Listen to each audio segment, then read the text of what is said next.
はい、皆さんおはようございます。バレンティプレゼンツモーターゲームス、そして、G-SHOCK プレゼンツフォーミュラドゥイットジャパンシリーズの最終戦ということで、ここ岡山国際サーキットよりお届けしてまいります。私サイボトム、そしてモーターゲームスガールズミオリスこと青石みおりとマリリンこと本社マリナです。よろしくお願いします。はい、どうぞよろしくお願いします。いや、朝早くからね、たくさんの皆さんね、ステージ前に来てくださってありがとうございます。もうね、後ろでは朝の練習走行が始まっているわけですが、最終戦どんな戦いになるんでしょうか。その前にこちらステージの方ではギャルオンステージね、皆さん待ってましたでしょう。いいんですか、その位置でぐっとも前の方まで来てくださいね。さあ、それでは早速ね、どんどんと始めていきたいと思います。今回ももうね、向こうの方で控えていますよ。それでは早速トップバッターからお呼びいたしましょう。まずは T ズスクエアグッドライド DGR から京都のゆりちゃんです。どうぞ。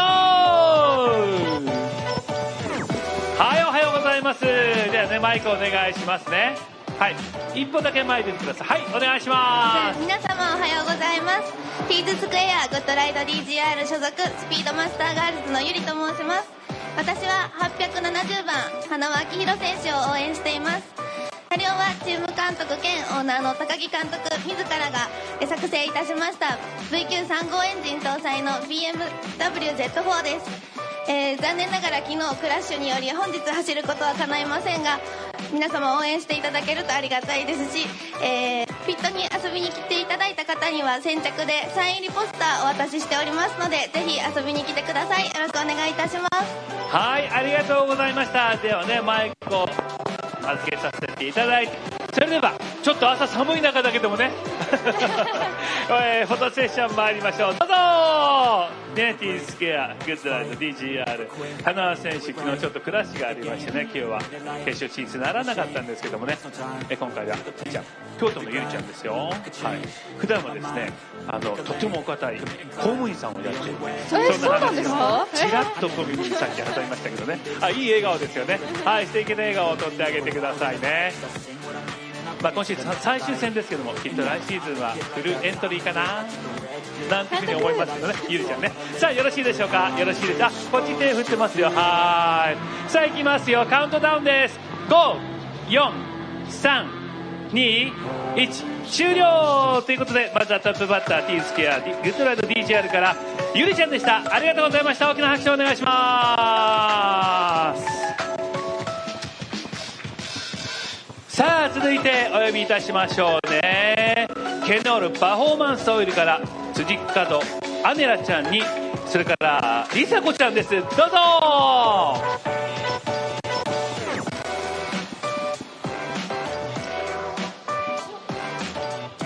い、センターを開けて、もうちょっと一歩だけ前に出てください。お願いします。はい、お願いします。皆さんおはようございます。ケノールオイルケノールガールのりさこと辻角アネラです。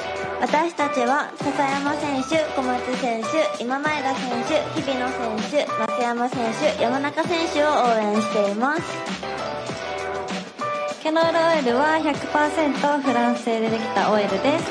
オイルはケノールブースにて特別価格で販売しておりますので、ぜひブースにお立ち寄りください。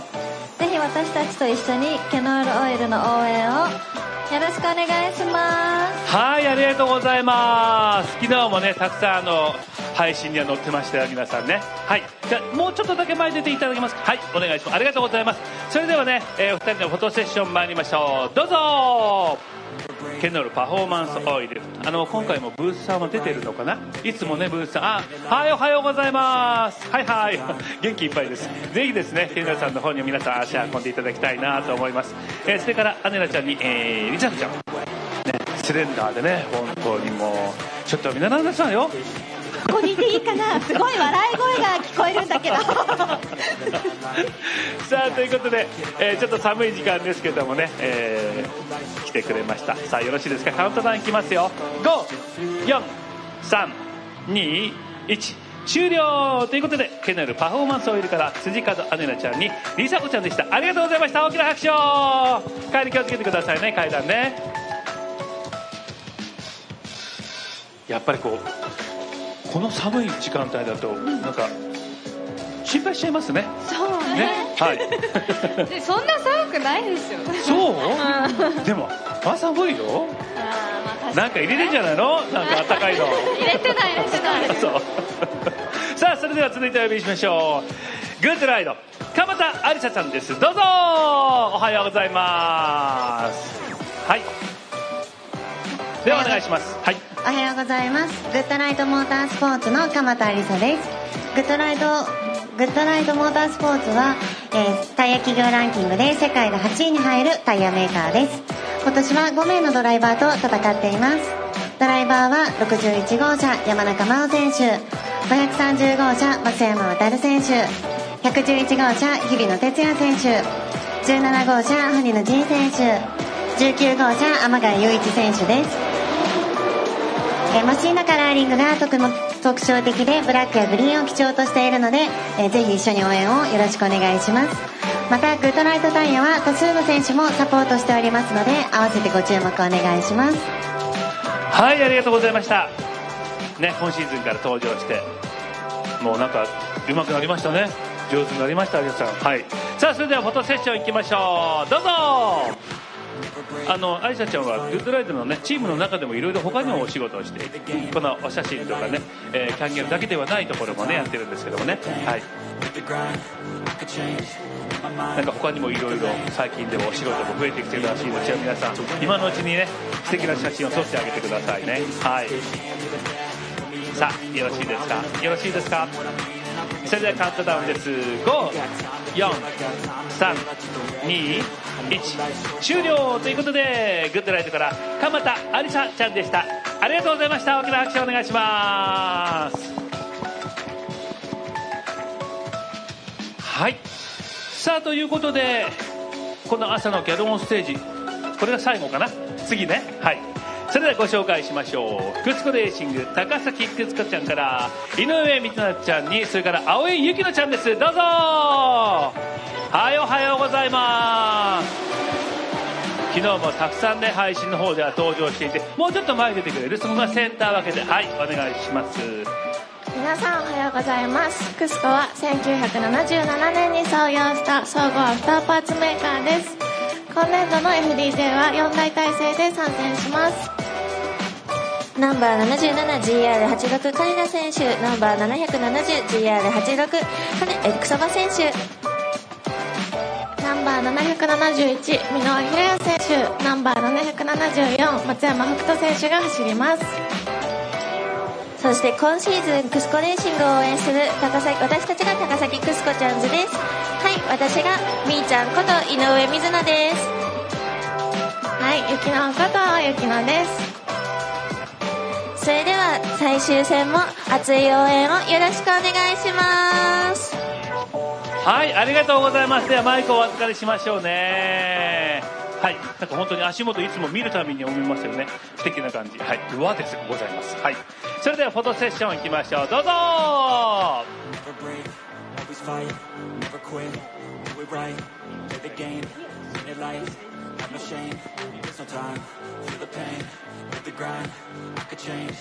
さあ、昨日もねぬいぐるみをもうブリブリ振り回してですね大丈夫か、あのぬいぐるみちゃんは何ていう名前なのか後で聞いておきましょうね。はい、きっと谷口さんが一番聞きたがってると思うんで、はい。さあよろしいですか。なんか本当にこう異質ですよね。和っぽくてとってもいつも素敵だなというふうに思いますが、さあクスコレーシングこの決勝楽しみです。さあカウントダウンいきますよ。5、4、3、2、1終了ということで、クスコレーシング高崎クスコ井上瑞奈ちゃんに青井ゆきのちゃんでした。ありがとうございました。大きな拍手を。足元ね気をつけてくださいね。はい。さあ朝のこのギャルオンステージはここまでということで、はい、どうしますか。撮りますか。撮ります。あれは良くないっていう話でしたよね。じゃあねお二人も写真撮ってもらいましょうね。はい、じゃあマイク僕預かりますよ。はいはいはい。さあモーターゲームさん元帰るミオリスとマリリンでございます。ではね素敵なお写真を撮っていただきましょう。どうぞ。あっという間に今シーズンもね、この岡山ラウンドで終了ということで、2人とも頑張って、ここまでね今シーズンやってきてくれました。だいぶモーターゲームスの方のテレビ番組でも、ね、露出があったんじゃないかなというふうに思いますが、どうだったんでしょうかね。はい、マリンは女優さんもやってますからね。はい、きっとどっかの舞台とかそんなところもですね、皆さん検索していただいて見に行っていただきたいなと思います。ミオリスはどうなんだろうね、次歌手ぐらいやるのかなそんなことはないかな、どうかな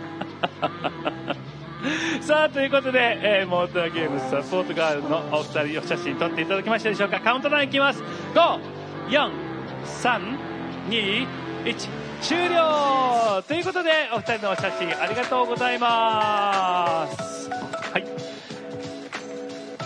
ということで、あなたたち今シーズン最終戦でございます。そうですよ、ね、どうでしたか、ここまで振り返るとね。そうですね、2年目なので、昨年より楽しめたかなっていうのがすごくあります。楽しめてる、はい、ね。マリンは、いや、私はやっぱりロバンペラ選手が来て、いろんな衝撃を受けてますね。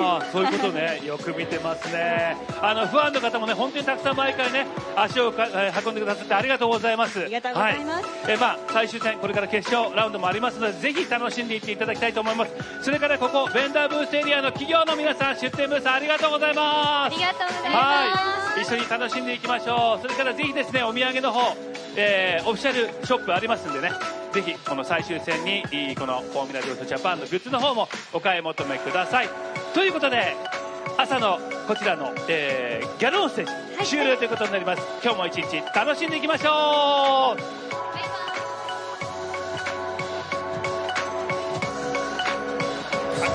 カーボンベゼル、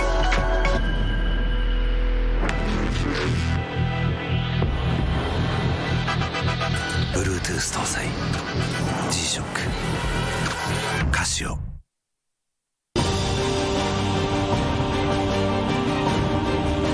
The brightness called brilliant, blinding and vivid. Valentine. 滑りやすい冬道の運転ってとっても心配だからね。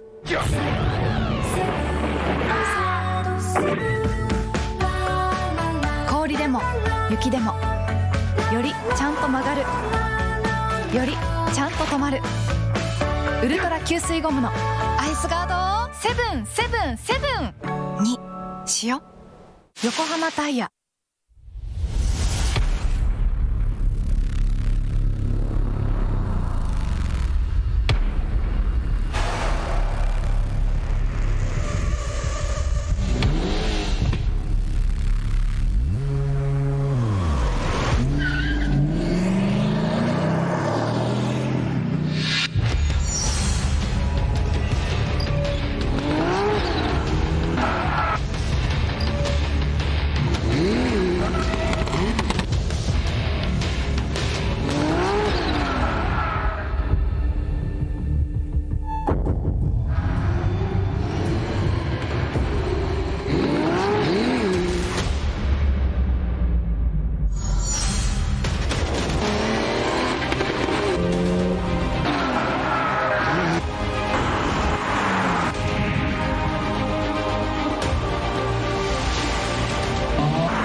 究極の静かさと安全性、オンロード、オフロード、世界中で活躍するケンダ。その信頼を支える静音性、安定性と対摩耗性、世界が認めた技術と信頼を街乗りである。高品質と納得の価格、対最大のポテンシャルをあなたに。ケン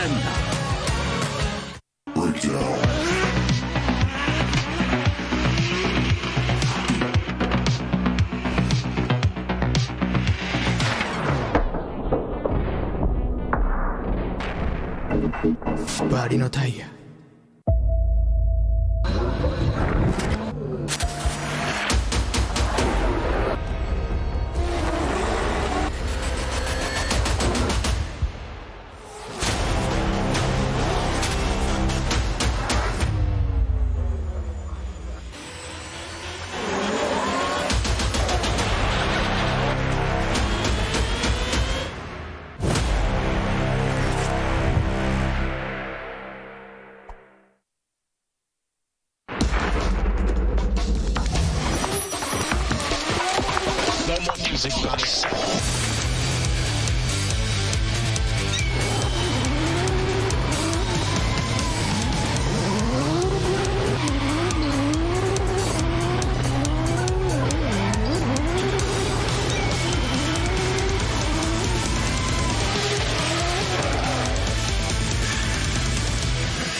What's up, guys? It's Frederick Ospo, and I use RSR suspension on all my drift cars.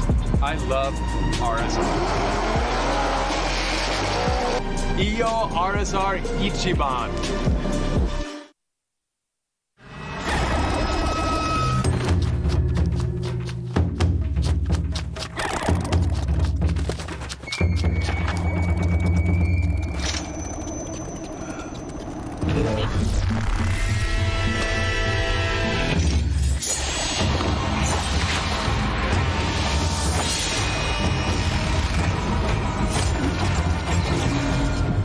Made in Japan.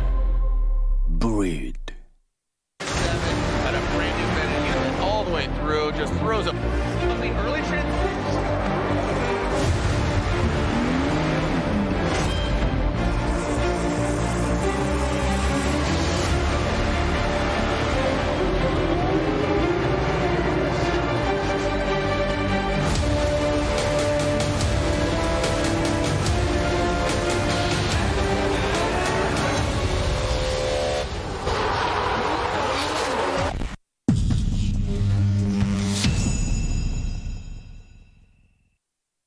In a world of extremes,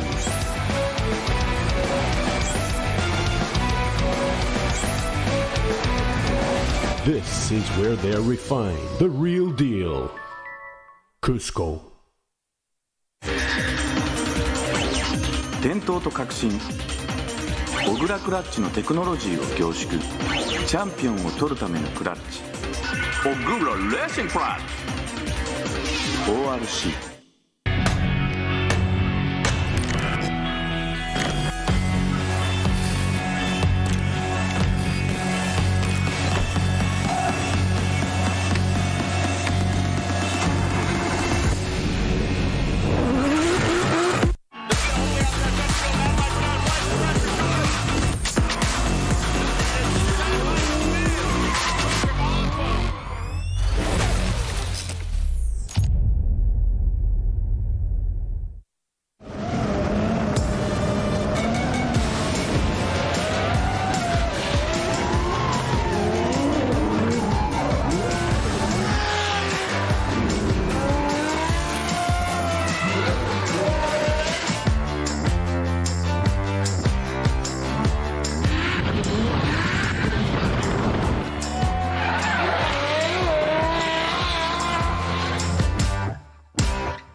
りそうだ。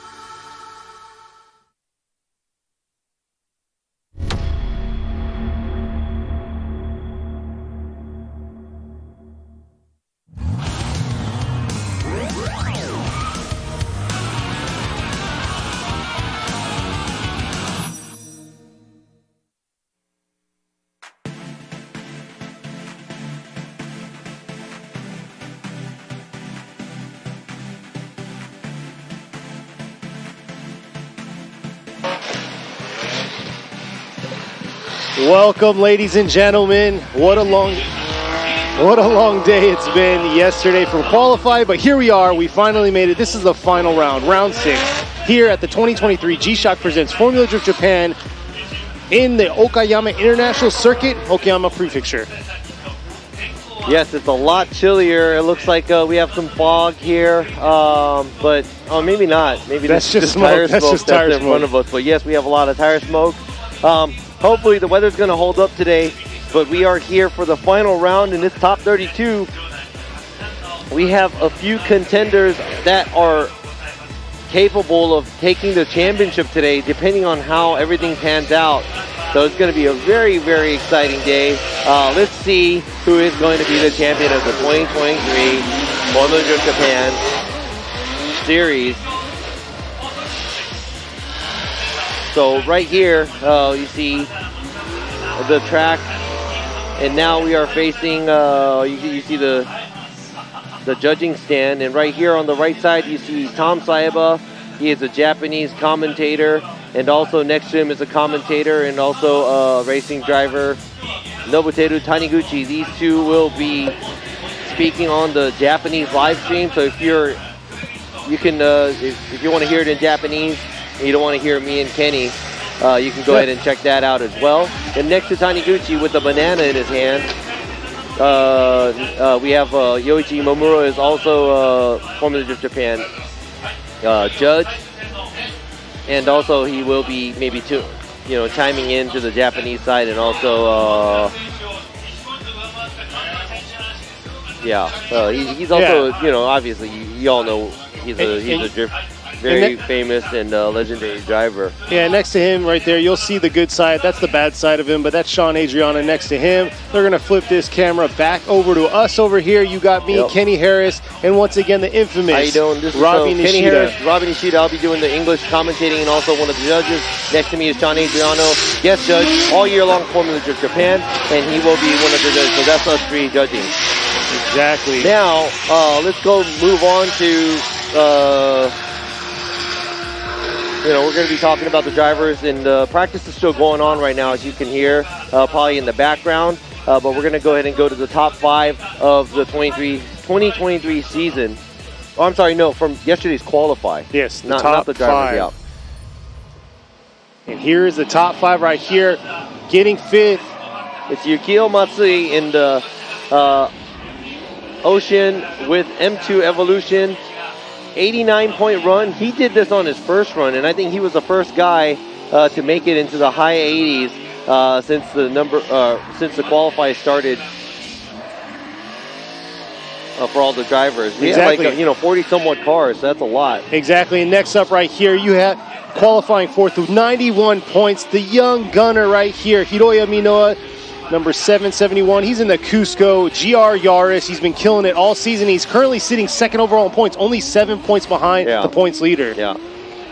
So the key to success here, I think, and the way I see it, other than, the Japan side of it, is a lot of angle at the touch and go and using that angle to slow yourself down. Now, qualifying 3rd is Kazumi Takahashi in the TMS Racing Team Silent Tire BMW with a 91 point.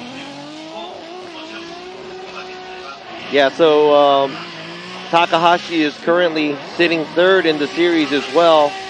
And he also has a chance to win the championship. And coming all the way back out to join us, we have Kale Rovanpera got a 95. Yep, got in this 95 brand new run, yep. Corolla, GR Corolla that he's powered it by Cusco here. Beautiful build, and he's doing a phenomenal job just like he did at Ebisu. He took Ebisu's #1 qualifier, and he took it all home. Yeah, so this Red Bull GR Corolla KR69 Cusco Racing, built by Cusco Racing.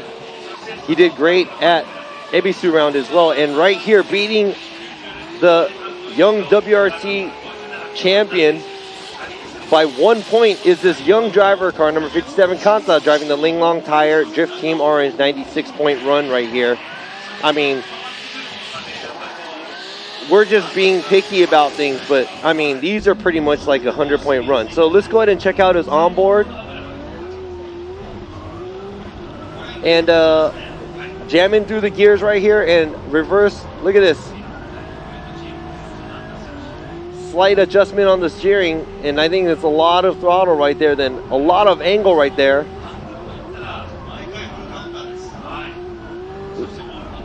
Like pretty much he's almost full counter the whole time, just small adjustments. And look at how quick and fast the switchbacks are.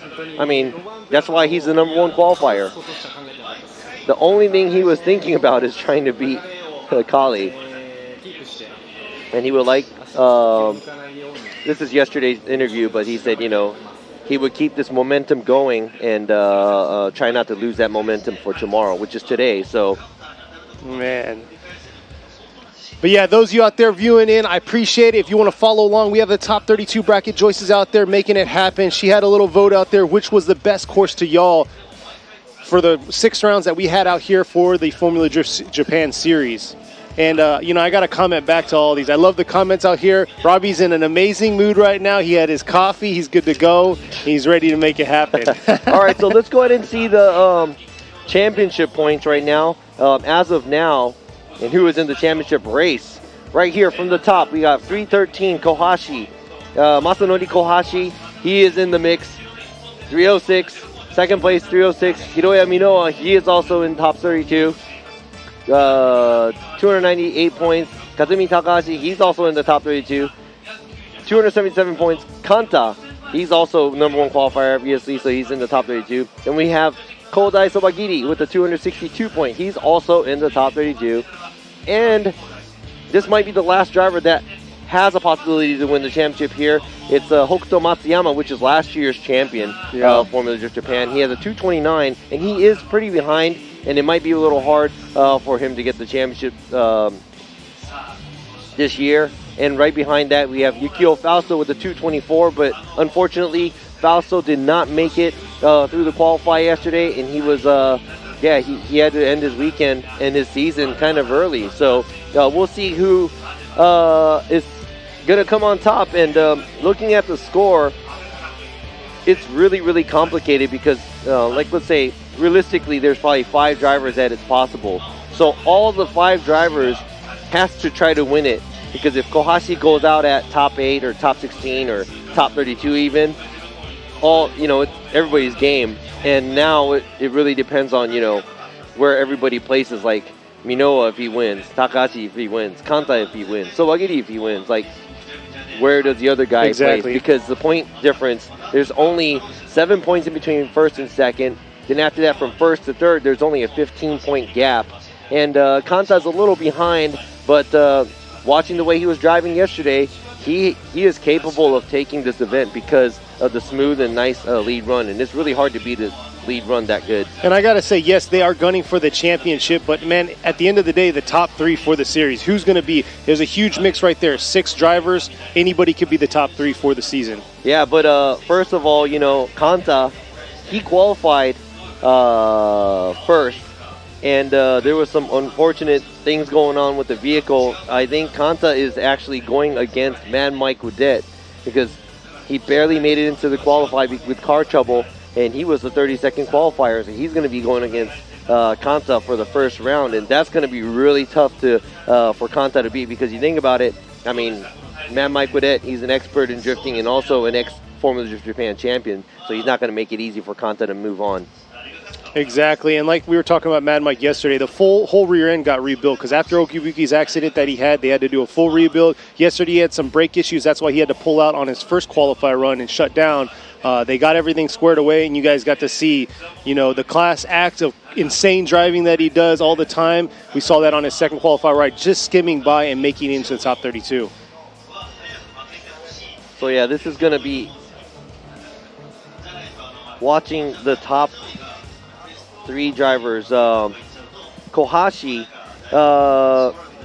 unfortunately, getting into a tussle with the wall the day before yesterday during practice, and I don't know if that affected him for the qualify yesterday because he qualified 21st, and he's going to be going against Meguro for his first battle. Yeah, yesterday Kohashi for qualify first round, he got it incomplete. The second round of qualify, he was able to get points on the board. We're about to kick off top 32.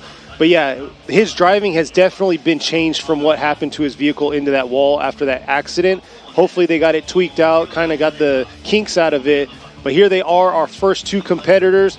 They're going to kick us off. This is it. This is the final round. This is going to wrap us up for the season here. And what's interesting is we have this championship going on, but we also have,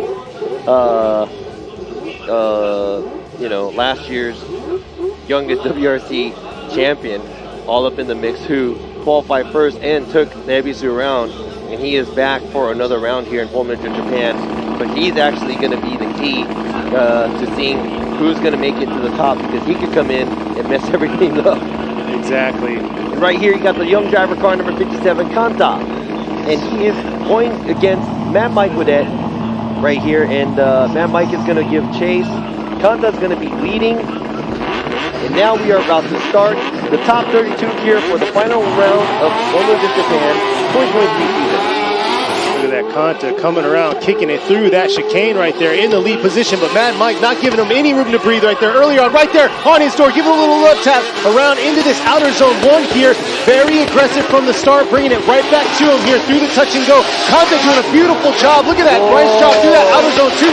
Mad Mike doing what he does best, giving us a show right there, right up against him into that outer zone 3 to this inside click, and man, very aggressive all the way through. What did I say about the first battle? Because Mad Mike is not making it easy for Kanta, because yes, there was some contact at the entry, and let me go ahead and see how much. Yeah, so not a crazy amount of e-brake pull and a drag by Kanta, but looks like Mad Mike was very aggressive at the entry, and there was a little bit of contact, but look at this aggressive chase on the same line, matching up the angle right there at outside zone 3 by the wall. It looked like there was a correction made by Mad Mike Widet, but look at this. I got to say, aggressive all the way through, switching back, diving in right there after the touch and go into that outer zone 2. And right here, had to make a small correction, but able to keep that proximity, trying to match everything Kanta's throwing at him. Look at this is top 32. Look at how aggressive these cars are. This is what I'm pretty sure this is what you guys signed up for to come and watch today here on the live stream as well. But look at how close the chase vehicle is to the lead, and yes, there's got to be a great lead run for a good chase run as well. So Kanta did a very, very great job in the lead, and I think the chase was very aggressive, and there were a few mistakes here and there, but I think he kept it, kept the pressure on, kept the proximity there, and now I'm excited to see what's going to happen now when Mad Mike Widet is going to be leading and Kanta giving chase. Exactly. This is something we would usually see in like maybe the grade 8, the final 4, but oh my gosh, what a way to start off this top 32. Mad Mike, phenomenal job in the chase. He's like, you know what championship? I don't care. I'm just going to win this event going today. for it all. Yeah. But this is key. If he knocks Kanta out here, it's going to mix everything up. And Kanta, though, on the other hand, is a very aggressive chase driver. He's doing a phenomenal job all year. You saw his lead run.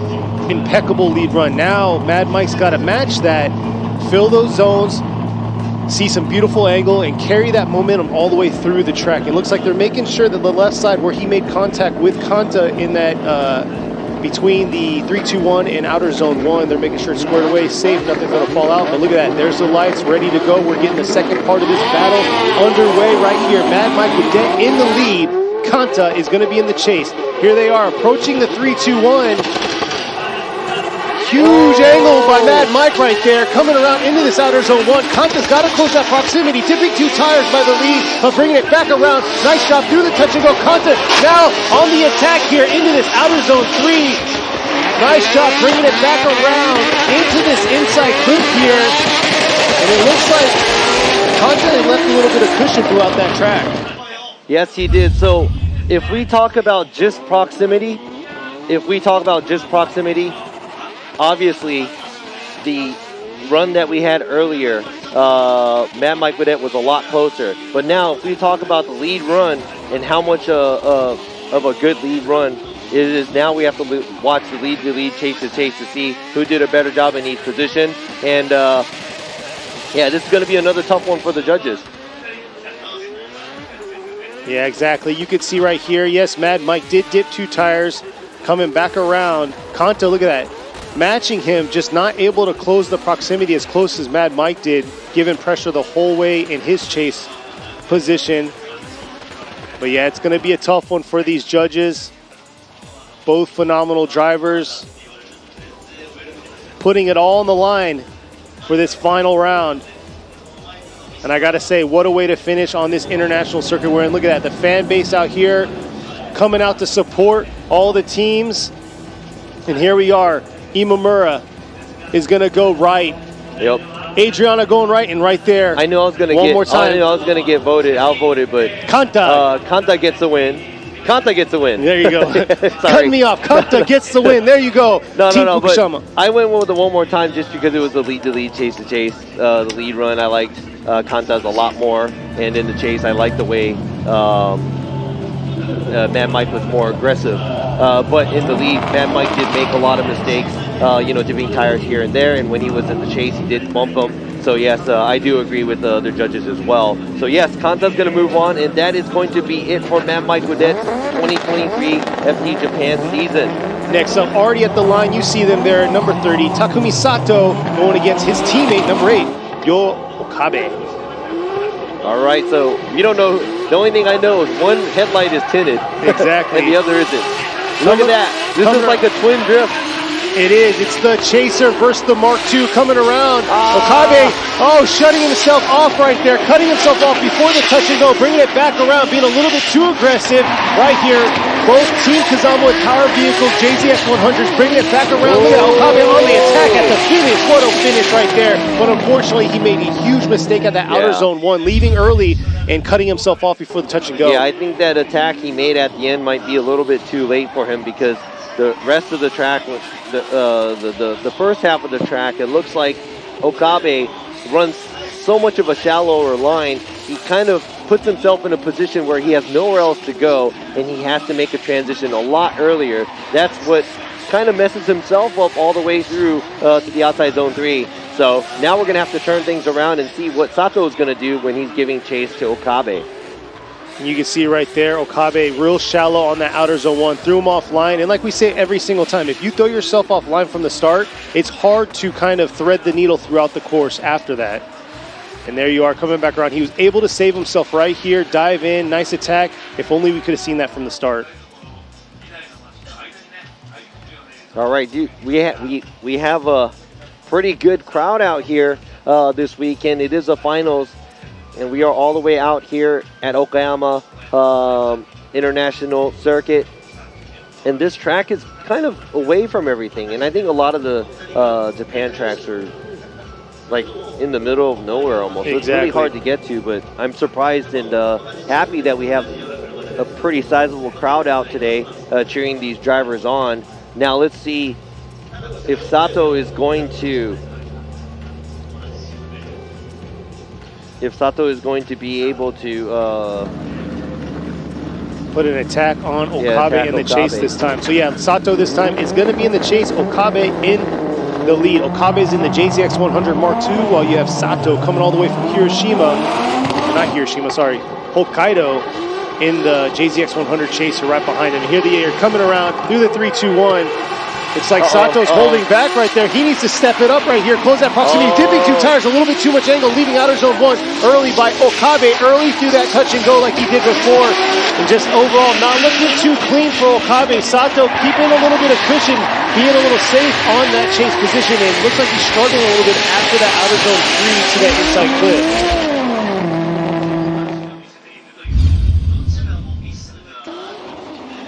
So let's check out this replay here.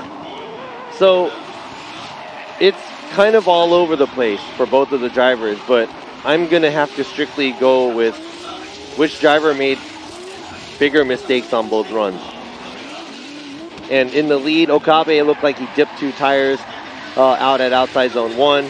And the rest of the track, he seems like he's doing okay. Sato, his chase wasn't too good, and there wasn't too much proximity, so he was kind of, you know, wavy everywhere. But now I have to think about what happened earlier when Sato was leading and Okabe was giving chase. Okabe, you know, making that critical mistake at the outside zone 1 to touch and go area. So I'm just going to have to stick to that. And let's see what the other judges has to say. Yeah, exactly. Here's the side-by-side view you could see. And Okabe made the same mistake he did whenever he was in his chase right here at the touch and go. Early on in the touch and go, but not filling that touch and go area, which is throwing him offline to the outer zone 2 and to the outer zone 3, being real shallow through the outer zone 3. So we'll see what the final call is going to be for this judges. This is the second battle. If you want to follow along, the top 32 bracket is right there in the link in the chat. Click that, follow along, and we'll see who is going to make it into the top 16 today.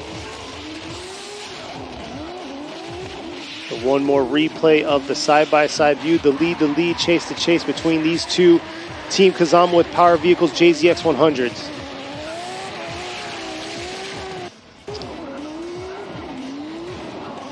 All right, so this is confusing too because Sean's over here like, oh, which guy is this guy? Like, his the car they look looks exactly similar, like. yeah.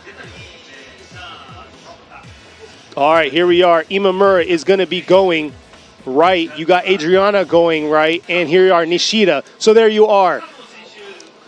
Takumi Sato is going to get the win. So Takumi Sato gets the win, and his teammate Okabe gets knocked out here at the top 32. So that's it for his 2023 season.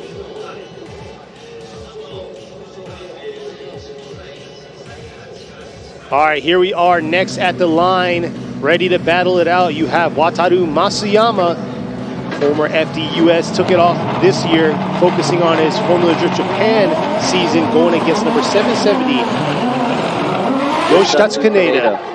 Kaneda right here in the Cusco GR86, while you have Masuyama in the GR Yaris. Coming around, the good ride GR Yaris, bringing it around into this outer zone. Oh, what is this? Shutting down, putting the hazards on, something. Yeah, I saw he did the same thing during practice earlier too. So something must be an issue on the vehicle. And man, that's I mean, that's tough. It really does. When you know, it's like when something happens, and most likely that might, I don't know if that was any kind of issue for on the car or anything, but you know, when that happens and you're knocked out for the last round of the 2023 season, it's like, yeah, that's real rough for him right there. He did a phenomenal job last year in this vehicle. It looks like something major happened right there. You have Kaneda not doing the best through that outer zone 3 afterwards, coming back around, but obviously it was incomplete. Right there when Masuyama stopped drifting, that's the end of that run. When there's no lead, you know. He's just trying to squeeze one more practice run in. But that practice run by Kaneda, I mean, he corrected a lot at outside zone 3, so. Yeah, so we're going to see if Masuyama's going to go ahead and throw the flag in, get the 5-minute competition timeout, or what's going to happen.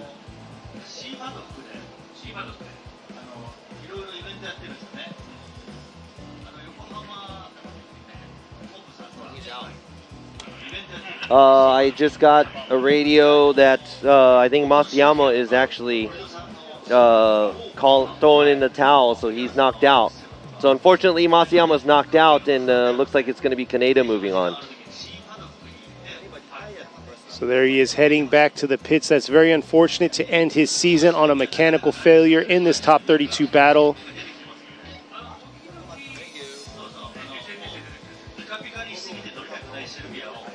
Maybe we'll get more word on what happened to the vehicle. If anything, go check out the Good Ride social media page. They'll probably give more information on that. Robbie's going to get a little bit more information because there may be a 5-minute competition timeout. So hold off on that, and he's getting the more information on that because it may have changed. He might be taking his 5-minute competition timeout, and they could probably get it fixed, squared away, and he can get this second part of the battle, even though he's on the disadvantage right now because Kaneda, he had to tap out through that 3-2-1 to outer zone 1, throw his hazards on, so Kaneda kind of has the upper hand right now on him. But we've seen it too many times, whether it was from yesterday's top 16 battle in FDJ2 or previously in the season, we've seen the tables turn on a drop of a dime where the other driver had the upper hand and then the tables turned for them to be in the lead from the chase, and everything failed for them. So there you are. Kaneda is going to go ahead and head back and wait for whether or not this 5-minute competition timeout is going to go through.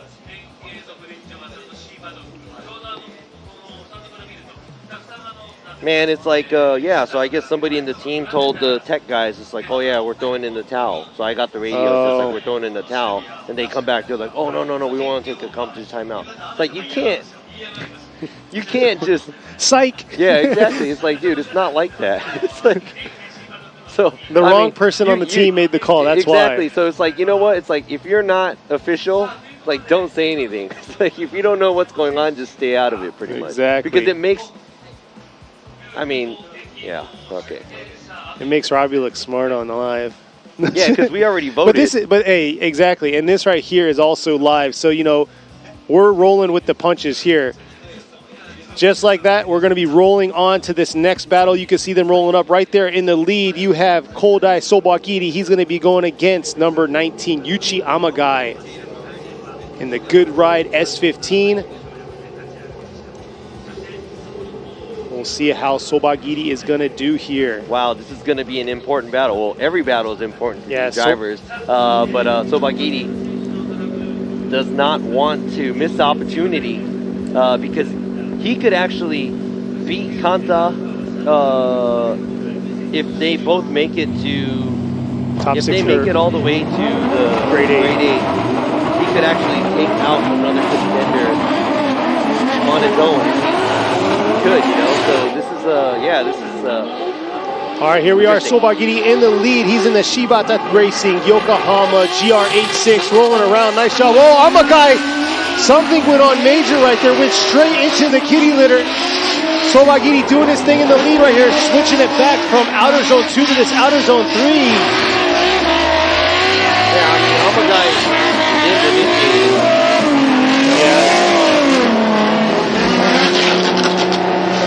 Yeah, so let's shoot rocks all over the track. Yeah, let's do that.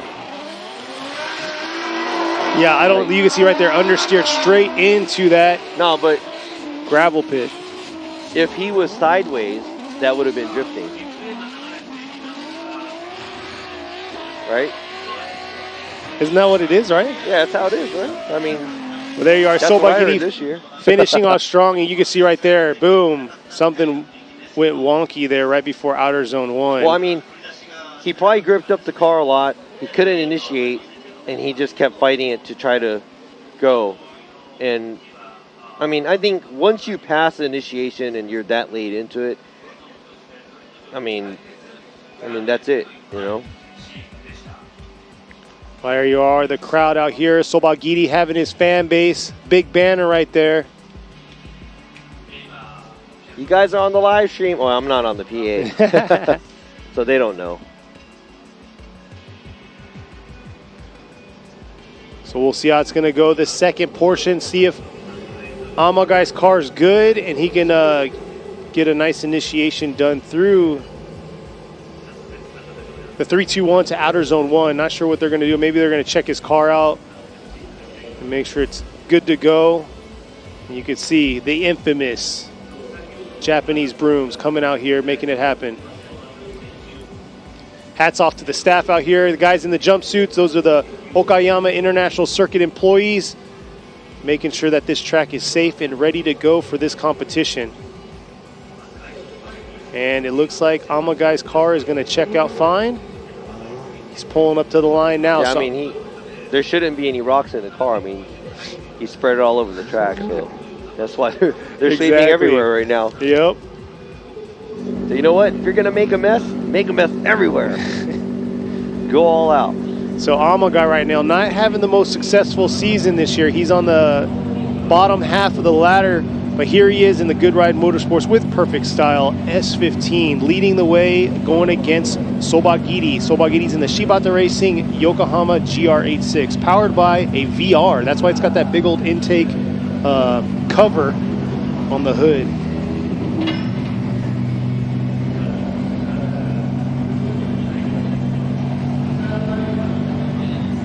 I think I need an energy drink.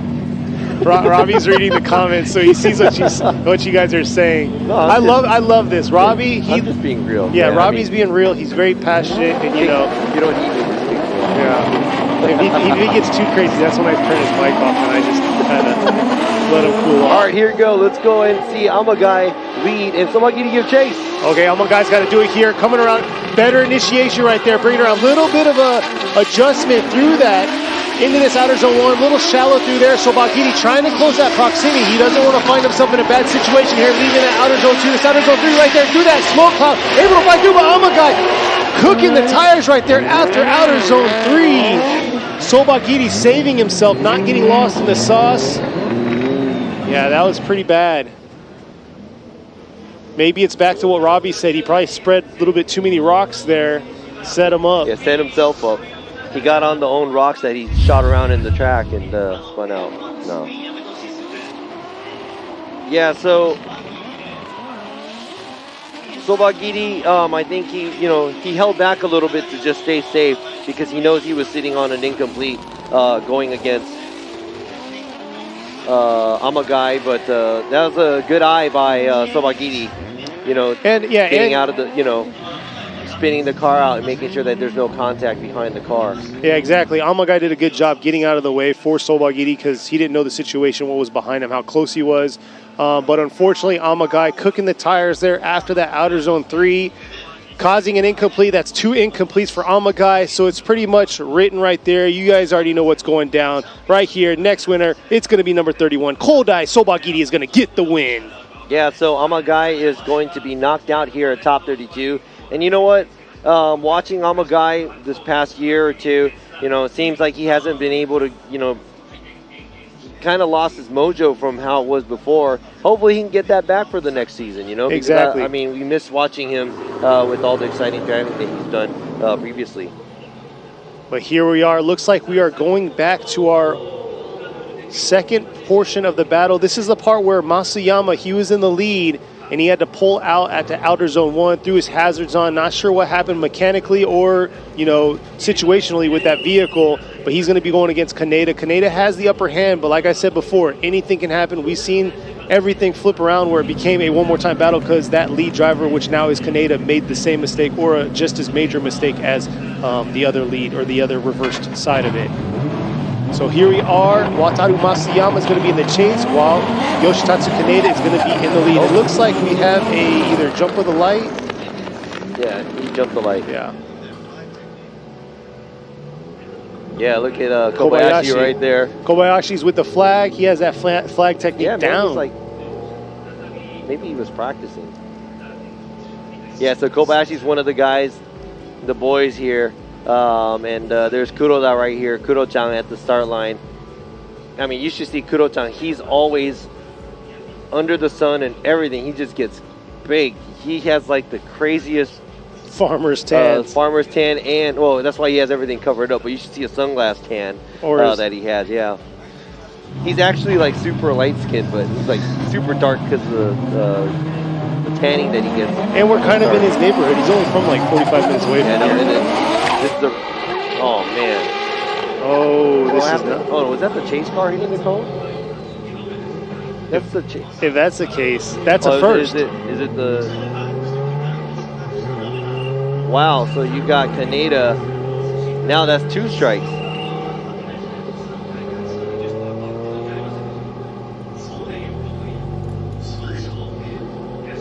Oh no! Oh, it is that one. I thought it was a chase car one because he launched that thing over. That's 2 on Kaneda right there. The way it works now, you get 3 faults, 3 strikes, you're out. Yo. I know, it's like, so Kaneda just needs to calm down because he's actually sitting on, you know, he's going against Masuyama who has an incomplete. Yeah. He just needs to calm down, collect himself. And put down, you know, a solid lead run. That's all we're asking for. Oh. He made it through. Needs to do that first time. Looks like he's taking a huge gap right here. Wataru once again. Masuyama shutting down. All right, so looks like Kaneda is getting the win. And let's look at Kaneda's lead. Coming around, leaving that outer zone 1, or outer zone 3. He could have been a little closer, transitioning back around into this inside flip. And it looks like Yoshitatsu Kaneda is going to get the win. He's going to be going against Kodai Sobogiri in the top 16.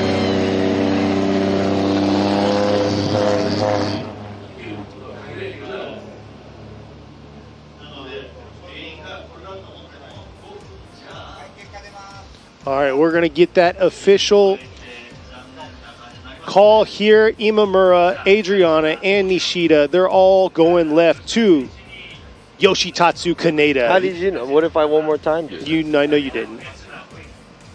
So that's it for Masuyama. You know what? Tough luck for him here at the last round. And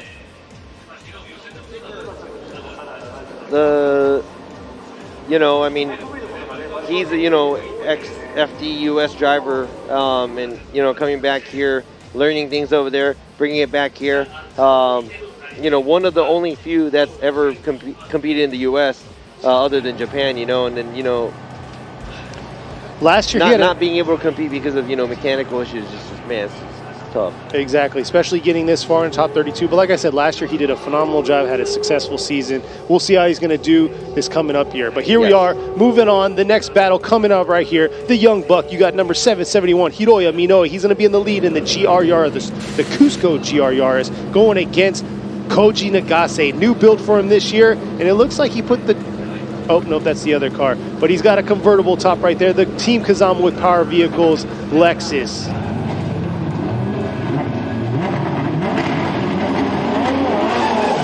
He's got that 2GR under the hood of the Lexus going against Hiroya Minoa with the 2J under the Yaris. And here they are coming around into this 3-2-1 to outer zone 1. Nagase's got to be very aggressive here. A little bit more angle thrown right there by Minoa in the lead. Minoa coming back around through that outer zone 2 to this outer zone 3 here. Nice job. Look at that. Nagase holding that proximity. Beautiful job right there in the chase. Coming back around into this inside flip. Yeah, so a few things. It didn't look like quite the 91-point run that Minoa pulled off yesterday. He was a little shallow at the entry at the outside zone 1, but it looks like he starts to clean up his line right there. He starts to creep out to the outside. Then after that, massive angle at the touch and go, and a good angle going to the outside zone 2 and the 3. I like the line he took from 2 to 3, and right there, keeping himself going. And after the touch and go area, it looks like Nagase started to creep up behind, tried to close the proximity, but afterwards, it looks like he was on a slightly smaller line after the touch and go area. Right here, you can see how close he is, more on the inside of the track. But that's just for him to keep the proximity tight and a smaller line at the outside zone 3. But did an overall okay job in the chase position as well. So now it's going to come down to how well is Nagase going to lead, and how well will Minoa give chase. Exactly. Minoa's got to adjust himself to Nagase's driving. Nagase moving up from the FDJ2. Hey, you know what's crazy? Minoa's only 14. He just turned 14, and he's been in this car and in the series for a while. So now we just see him as like, oh yeah, he's a good driver and he's doing this. But you just have to realize that he's still 14 years old and he's out here ripping around. So I forget about it sometimes because we just see it as, just driver A, driver B. So now here we go. See what Nagase's got in the lead position. Nagase approaching the 3-2-1, coming around into this outer zone 1. Pretty extensive e-brake hold. Looks like Minoa is able to adjust himself to Nagase's driving. Look at that close proximity. Oh, tapping right there. Coming back around from outer zone 2 to outer zone 3. What happened? Why did he quit? Maybe he quit due to the contact made from the touch and go, but it looks like it didn't disrupt the car too much for him to transition from outer zone 2 to that outer zone 3, but it looks like Nagase just shut down. We'll have to let these judges check it out. Dude, it's top 32. Why? Don't do this to us right now. Here they are. Extensive e-brake hold right there by Nagase. Coming back around. And right here, Minoa goes on the attack through the touch and go.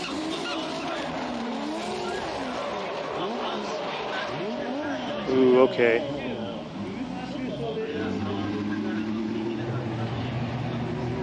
I'm not sure if he shut down, because you could see how he made the contact with Nagase right here into this touch and go, which let him kind of slingshot back around.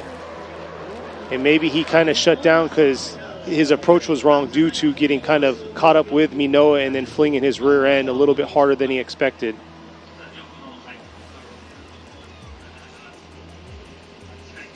Here's the bird's eye view. Coming around, making the contact right there, trying to transition back and whipping around.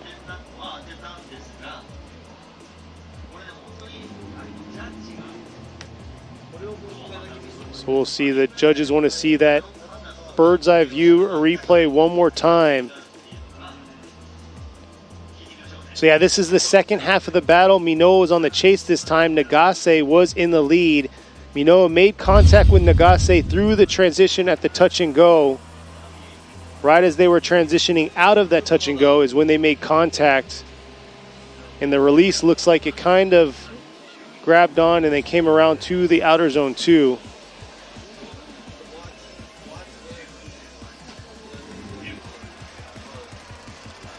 Checking out one more time. Y'all give me your opinion on it right here. Swinging back around from the outer zone 1 right here, the touch and go, and then he's trying to transition back. That's when the contact was made. The front right of Minoa's car hitting the back left of Nagase's.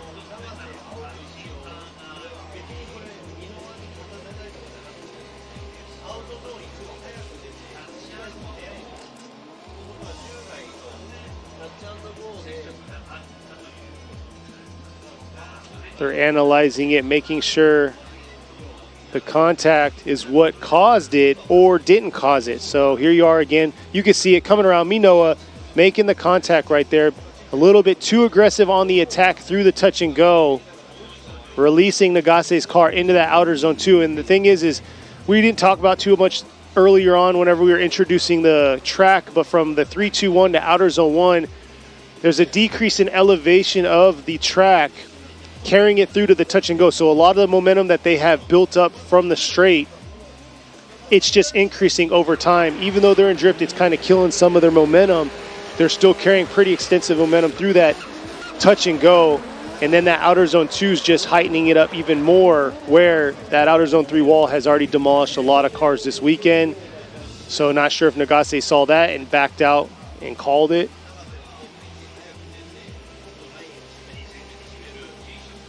So yeah, I see y'all's comments out there. We'll see if it's going to be a victory for someone or is it going to be a one more time battle. This right here is our 5th battle in the top 32. We're about halfway through. We are halfway through the left side of the bracket. This is it. Final round of the G-Shock Presents Formula Drift Japan Series. 2023 is coming down to this. Wrapping it up.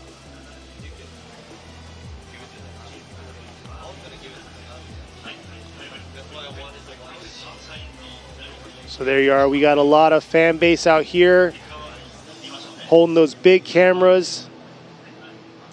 Yeah. So what you got for us, Robbie? All right, so I'm glad that we have this drone footage because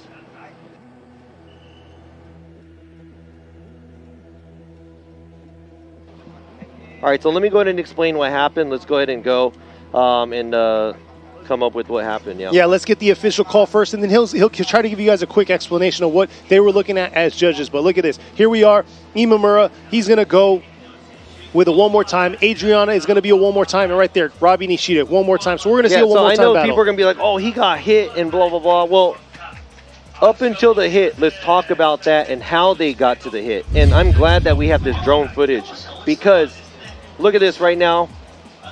So Minoa's on a shallower line, but where the outside zone is, one is, and right there where he does a transition, Nagase leaves outside zone 1 and does a transition to the touch and go early. So pretty much he is running a shallower line to cut off the chase car. Now, right here, he left outside zone 1 already, and he does the transition, and he's already not even close to the touch and go. So basically, he's taking a shallower line from the outside zone 1 to the touch and go, which cuts off the chase driver. Now, the chase driver shouldn't have been there, and I think this contact wouldn't have happened if Minoa was on a wider line. But since he was in the chase position, I understand that he's on a smaller line. But that's why we're not putting it on either or. That's why we went with the one more time, because if that was just on the chase, I'm sorry, if that was just on the lead, then we would have gave it to Minoa. If that was just on the chase, where he just hit him anyways, then we would have gave it to Nagase. So looking at that drone view, we're just going to go with the one more time because I think that's fair enough, where Nagase shouldn't have been on that line, and also Minoa shouldn't have been on that line.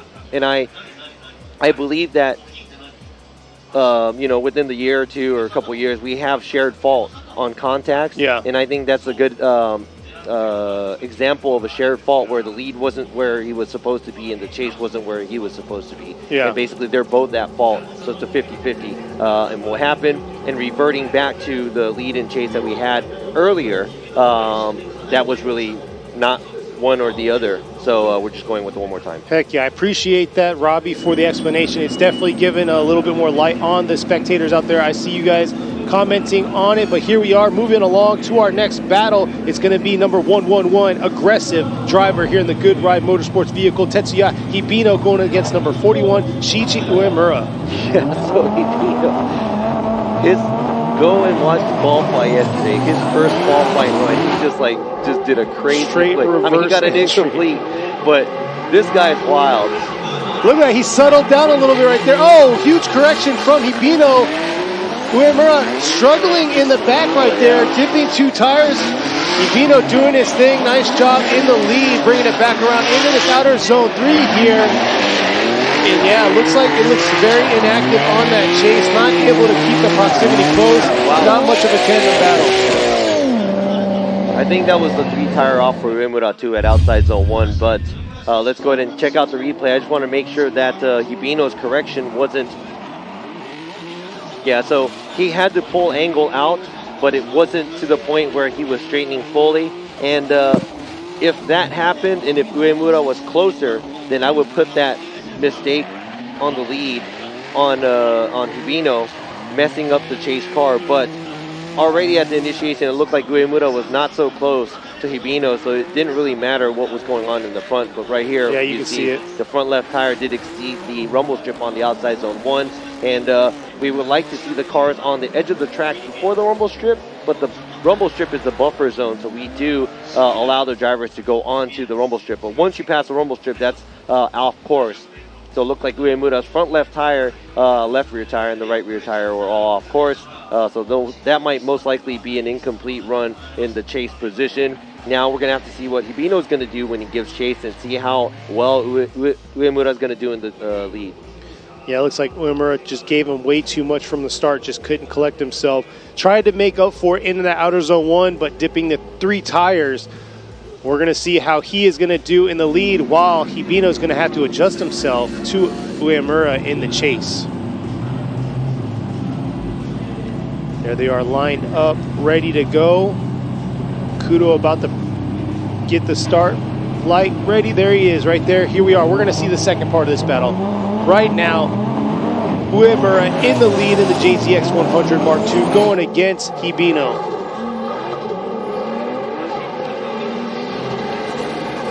Here we go, Uemura.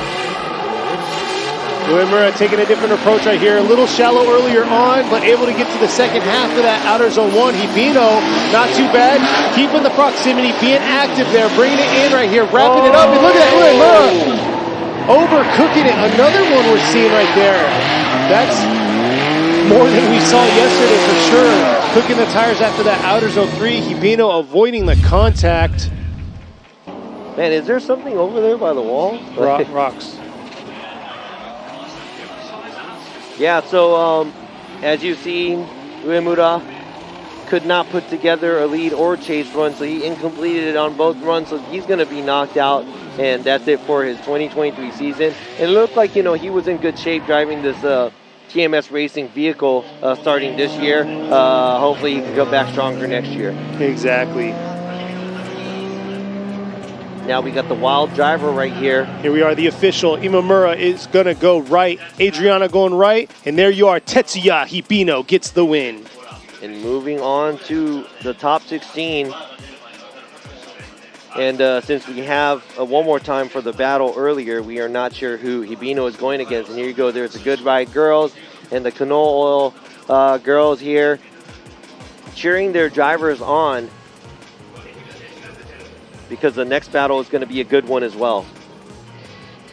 So in the lead, you got Yukio Matsui, car number 9. He is in the F22 BMW. And in the chase position, we have the first ever FT Japan FPJ2 champ, Mao Yamanaka, in the GR Supra. He is going to be giving chase. Yeah, we're going to see how Yamanaka is going to do right here. Matsui, this is a new car for him. Debuted it halfway through the season. Coming around into this outer zone 1 here. Actually, earlier on this season is when he's debuted right there. Yamanaka doing a good job right there with proximity through the outer zone 1. Staying right there inside the pocket. Bringing it back around into this outer zone 2. Not quite keeping up on the chase, but hanging on right there up against Matsui in the smoke cloud that he's producing with that V8 BMW. Bringing it into this inside clip. Wow.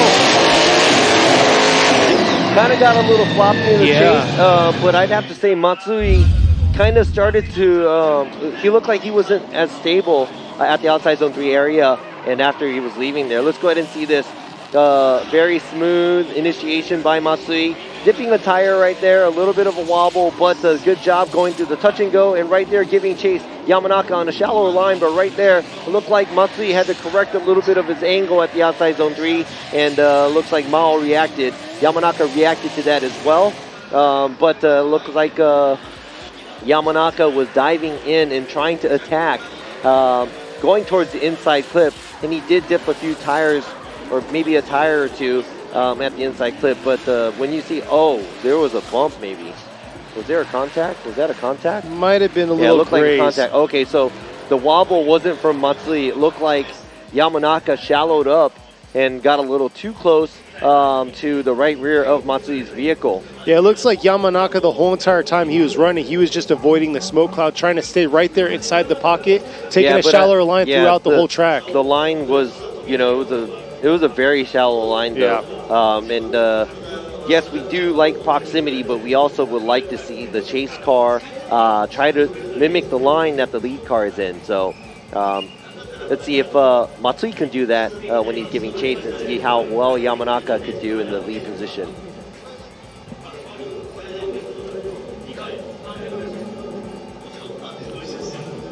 Right here, Kuro-chan, Kuroda, making sure everything's ready to go. Yamanaka, he's got that 2J Supra. Matsui, boosted V8.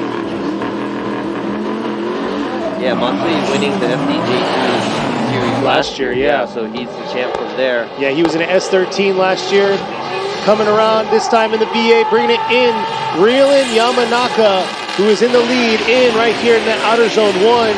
Nice job by Yamanaka through that outer zone 1. Flipping it back around. Looks like it was an early transition through that touch and go around this outer zone 2 to this outer zone 3 here.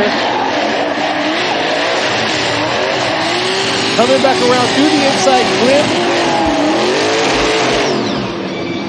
Not the cleanest lead through the middle portion of the track by Yamanaka, but we'll have to check out this replay.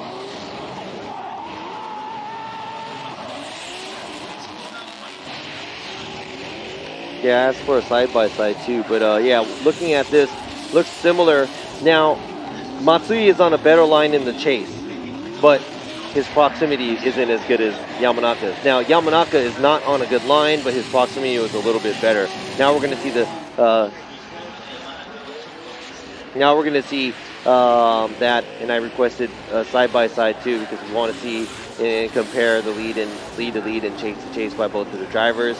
But in my eyes, it looks like one of the drivers did slightly better in the lead, and one of the drivers also did slightly better in the chase.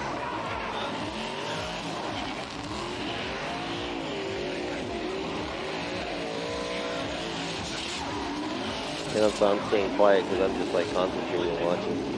Yeah, exactly. You could see the little difference through that touch and go between the two drivers.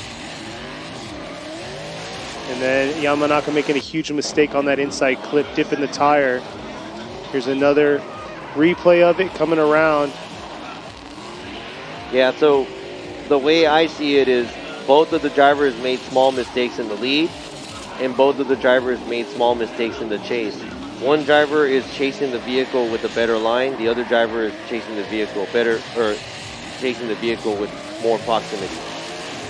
So now it's how you feel about which one's heavier.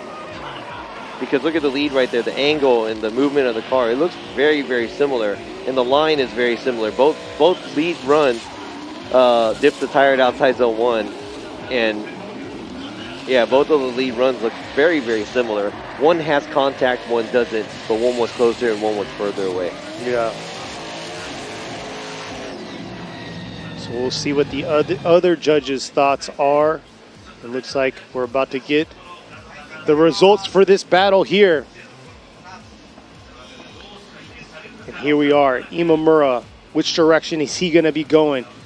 He'll be going with a one more time. Adriana is going with a one more time. So there you are. We're going to see a one more time battle between these two. They kind of canceled each other out with their mistakes. Yeah, like I said, this might be like a very, very textbook one more time because we have two styles of chases, but both of them making multiple mistakes in the chase position. And the lead was very, very similar. So we couldn't really choose the driver who did better in the lead or the chase. All right, now, leading the championship here is in the chase position. It is Masanori Kohashi in the GR Supra, and leading the series leader right now is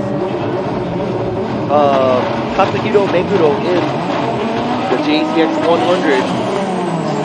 Now Meguro, that's restart. Hopefully they're going to see it. Hopefully they're going to see it, yep. So here they are, they're going to flip back around. I wish the guy in the gate would wave the flag. He just kind of like puts the flag out, and he's not like this. But here they are, they're going to turn around. Like Robbie said, Kohashi, he's leading the points right now in the series. Only up by 7 points. We're going to see how he's going to do. Kohashi suffered a really bad accident during practice 2 days ago. They took his shop off the track to a local shop to get the front subframe and everything squared away, fixed. It looks like the car's put back together. It's handling a little bit better, but whenever he did his qualify run, he had an incomplete on his first qualify run and was able to get a high enough score on his second qualify run to join this top 32, but it wasn't the cleanest runs that we've seen him do this year. So not sure if the accident affected the stability of the car and the conditions of the car, and maybe he got all the tweaks out of it yesterday after the qualify run in the practice session today. But he's also going against Meguro, which he's been very aggressive, moving up. His car is beautifully built. We're going to see how he's going to do on the lead. All right, now, I was too busy telling the guys, be like, hey, tell the guys to raise the flag. Like, not the guys behind. Now let's go ahead and see this run. Ooh, dipping a tire. And it looks like Meguro is taking it very wide on the outside zone 1, and Kohashi, shallower line. I don't know the positioning of the chase vehicle. Oh, coming around. Meguro hanging on right there. Hard angle after the outer zone 2 to outer zone 3. Kohashi looks like he's struggling to keep aggressive angle, but trying to keep that close proximity. But definitely sacrificing his...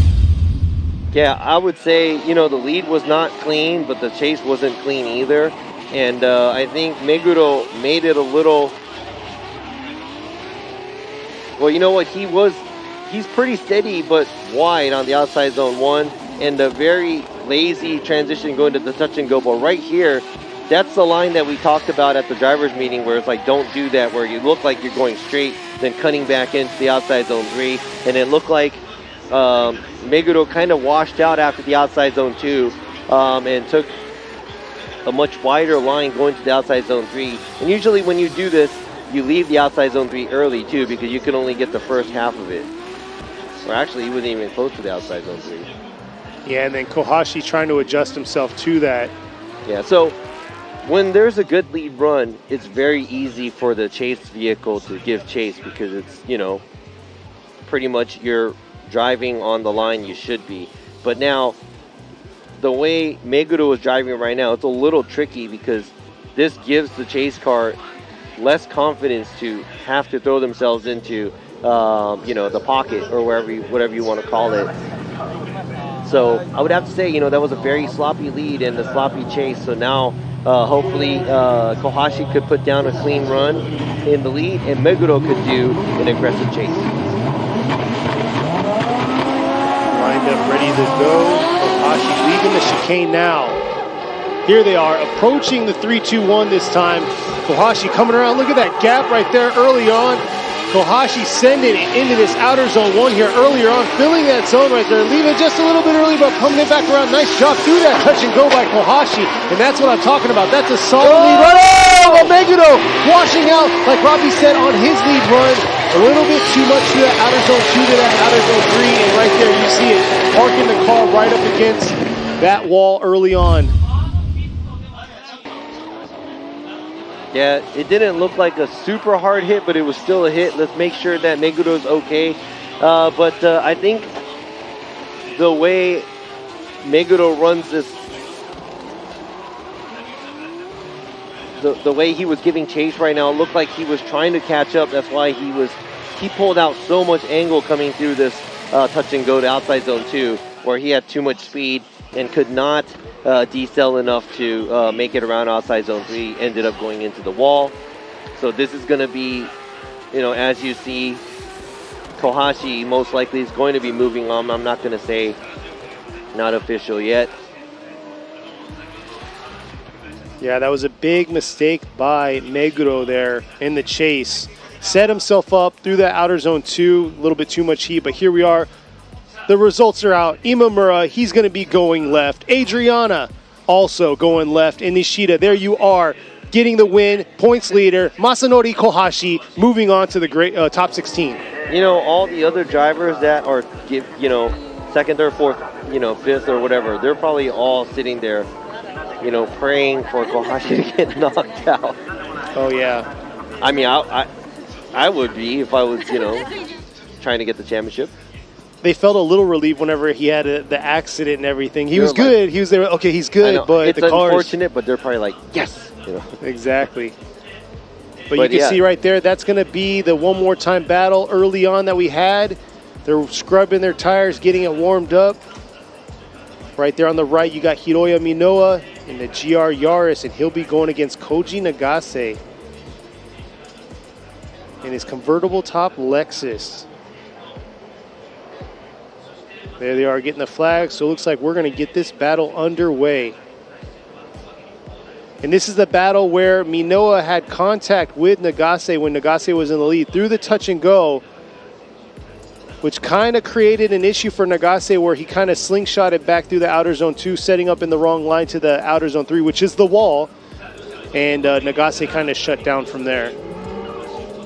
But they both had their fair share of mistakes when they were doing the run. So here they are, back at it, one more time battle.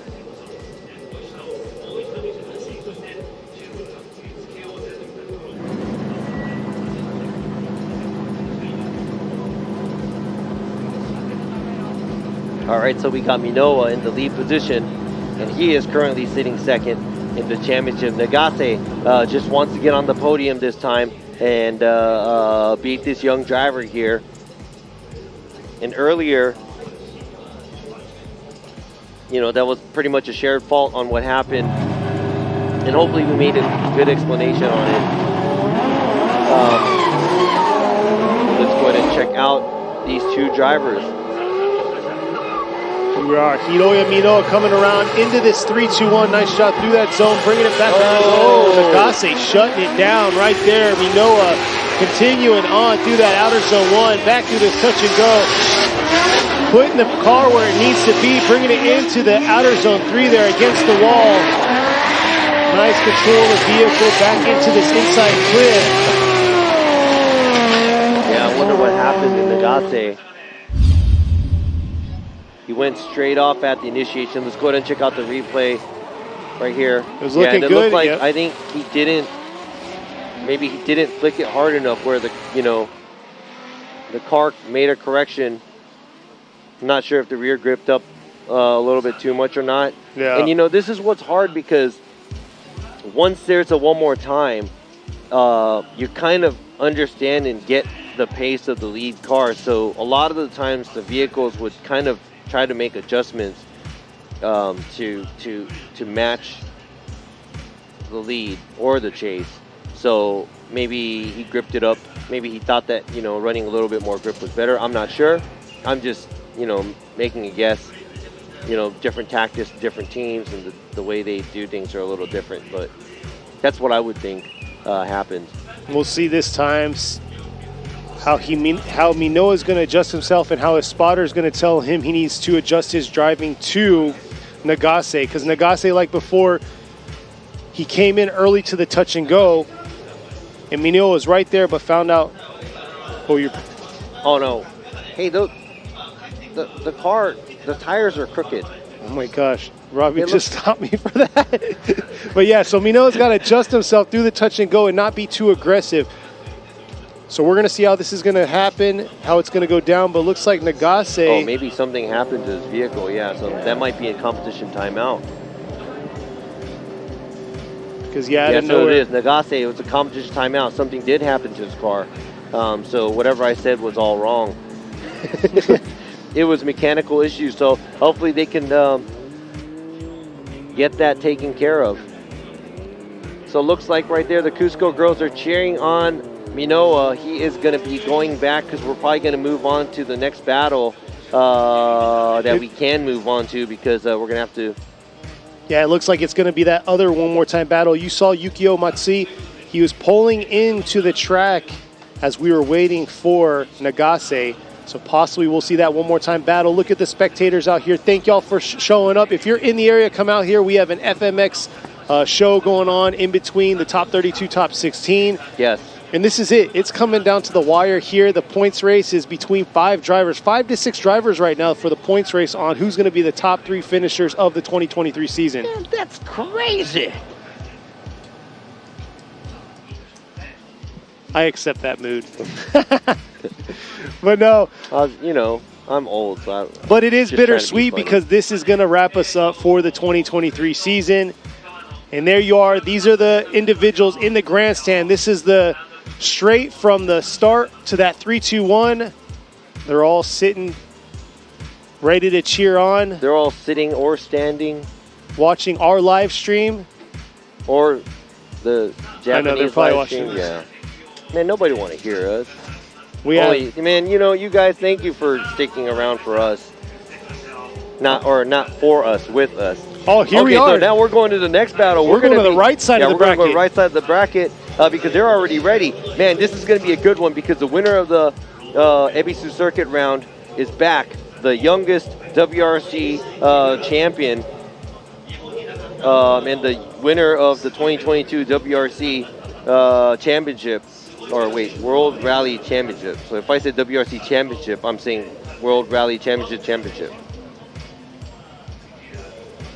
Okay, I just confused myself. But yes, it's just say what you were saying. Car number 69 is Kare Rovanpera, and giving chase is going to be car number 963 Daichi Mizutani.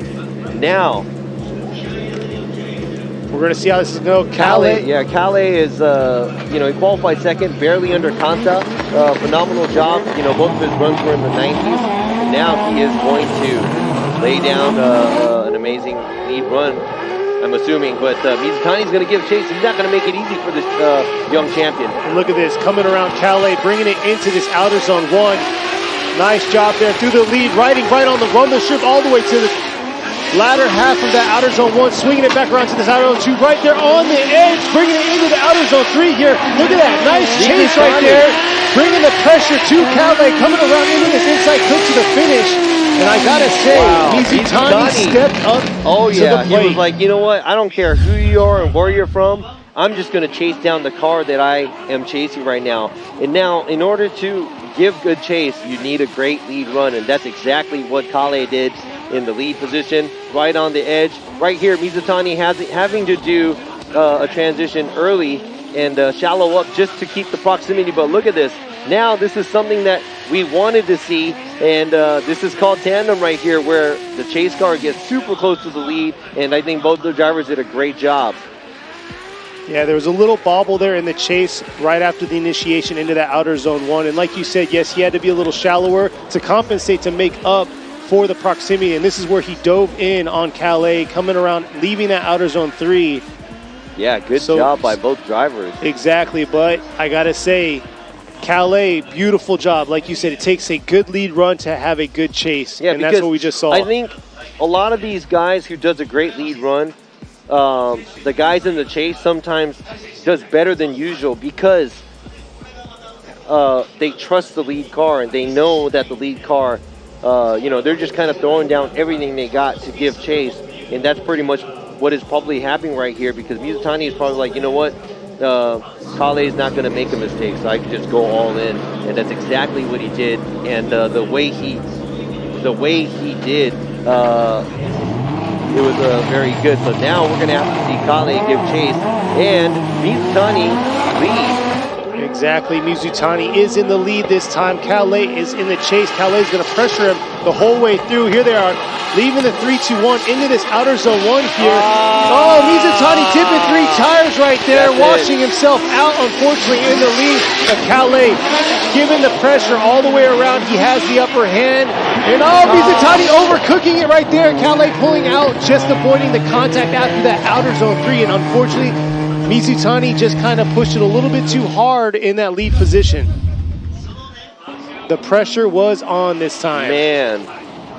Hey, but you know what? Hands down to Mizutani for putting down a pretty solid chase behind the champion.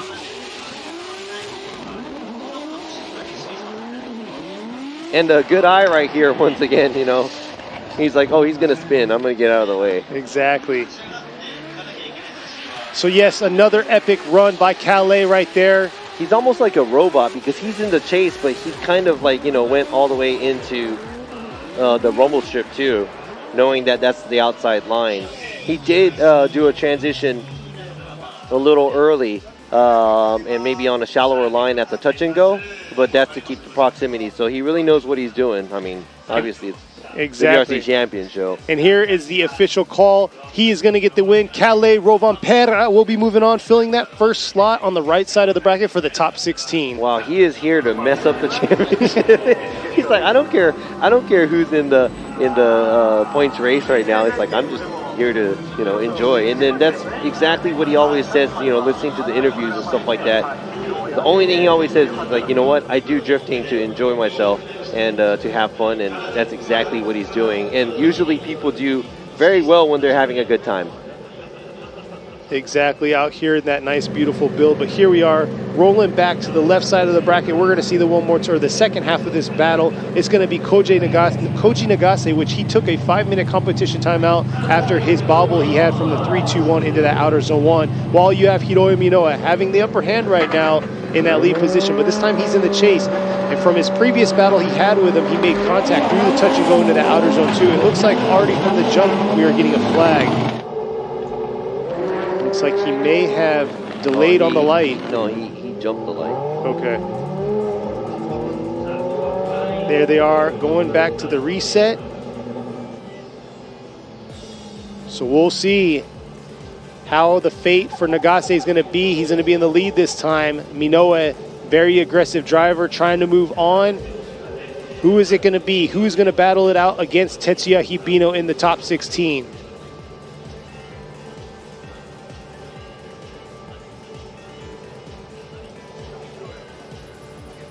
All right, lined up, ready to reset this second half of this battle.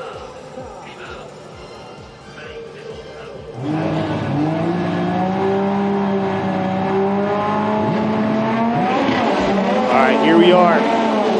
Koji Nagase and the Team Kazama with Power Vehicles car coming around in the lead, while you have the Cusco Racing GR Yaris bringing it back around through the 3-2-1 into outer zone 1. Oh, not looking good there. Early through that touch and go into this outer zone 2 here.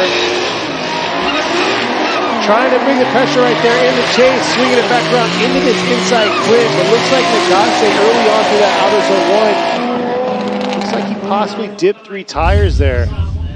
Yeah, but I honestly think, well, Nagase making a huge mistake and also, shutting down on his first run. This is going to be an easy one for us judges. But watching Minoa, it doesn't look like he is, I'm not sure what it is from yesterday's qualify to today, but it looks like he's very shallow, or he's a lot shallower, even in the chase position. And maybe he's just taking it easy right now.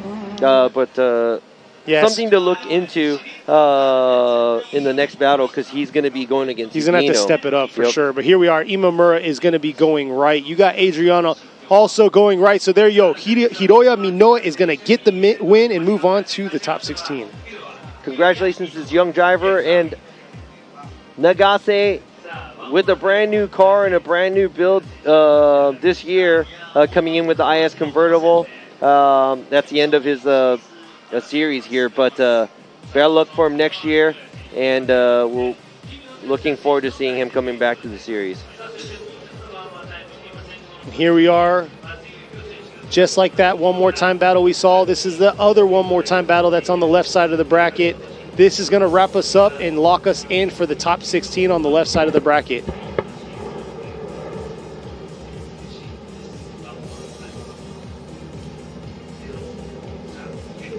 So here they are lined up, ready to go. You got Yukio Matsui right there in the BMW, the F22 BMW, powered by a V8, going against Mao Yamanaka, the first time ever FDJ2 champion. He's in the A90 Supra, powered by a 2J. All right, so there's not a whole lot of V8s in FD Japan, and this is probably the only one in the top 32 right now. Matsui with the boosted V8, taking off from the start, and got the very wide body GR Supra chasing him down, driven by Yamanaka. Yamanaka right there early on, trying to keep that close proximity, bringing it back around. Real deep in that outer zone 1 there, swinging it back. Looks like he's listened a little, filling those zones right there, being a lot deeper in the chase. Nice job there by the chase. Matsui doing his thing. Not giving him any space. A lot better chase by Yamanaka right there. Oh yeah, this was a lot better. And you know what? To be honest, Matsui doesn't take a wide line at the outside zone 3. So right here, look at how close Yamanaka keeps the pressure, and he even stays on the same line and angle in the behind Matsui. A little bit shallower at the touch and go, but right here, dives in. And man, Yamanaka, this is super impressive. Did a great job in the chase, and yes, the lead run was pretty good, but look at that mimic right there. Yeah, look at that. Same angle on the same line, and he adapts himself to when even Matsui was going a tire or maybe 2 tires off at outside zone 2. Yeah, very phenomenal job by Yamanaka. Cleaned up what he messed up on his last run that he had against Matsui in the chase. But this time around, we're going to see how Matsui's going to adjust himself, because he left a lot of proximity, a big gap out there on his run when he was in the chase.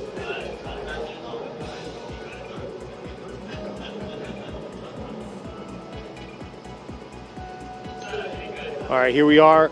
Mao Yamanaka is now pulling up to the line.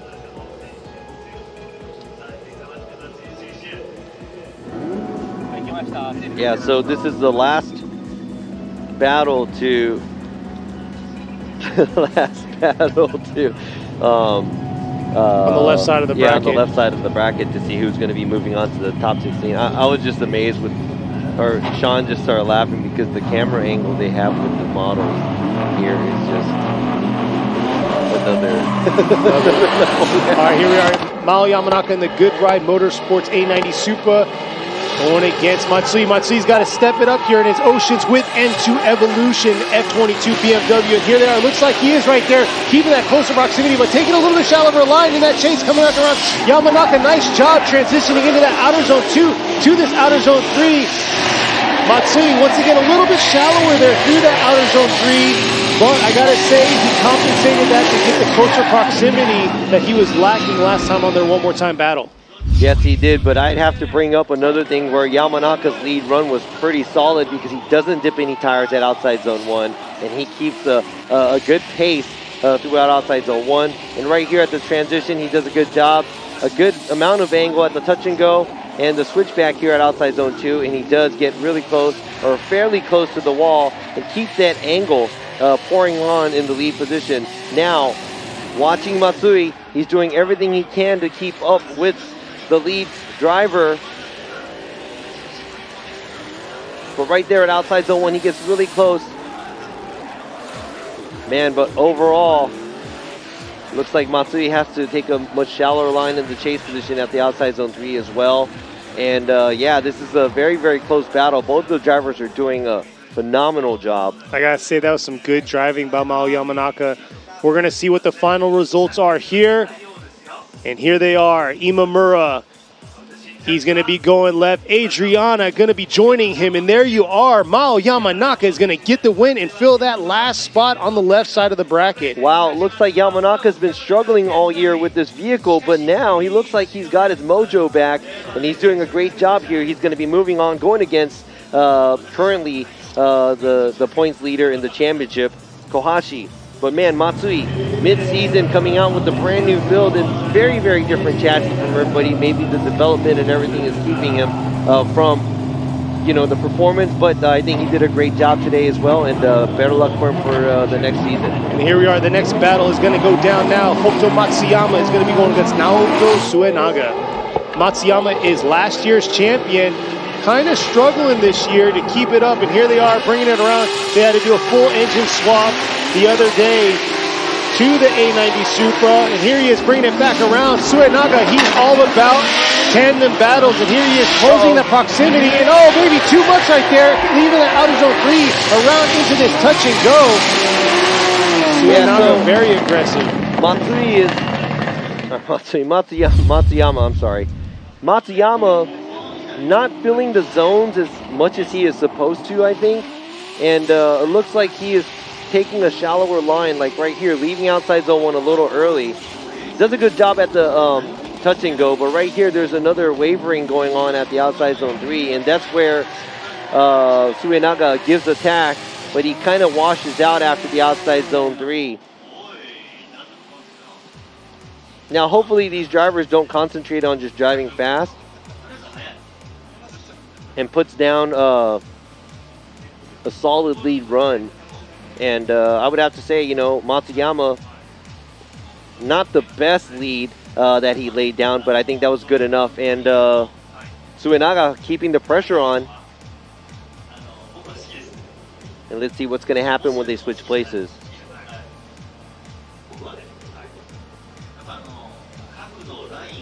Here they are coming back to the line.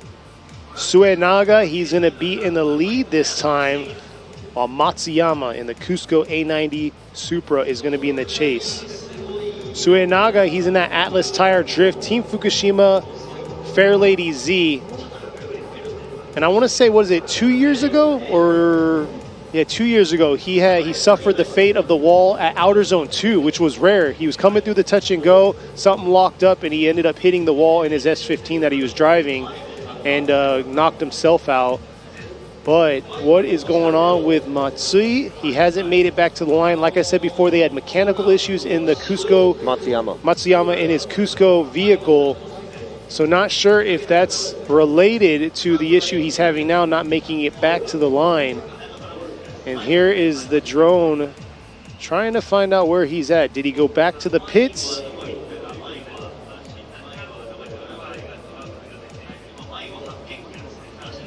Waiting for...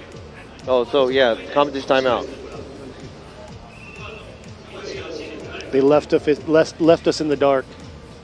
That's how they treat us over here. They like kind of kick us to the side. Dude, think about it. we have no control over the live stream. They're just kind of like, yo, you guys talk over this. We'll give it to you. Yeah. So, okay, it's like, all right, we'll take whatever we can, I guess. But I guess Matsuyama's car, they have a competition timeout, and they are getting the car worked on.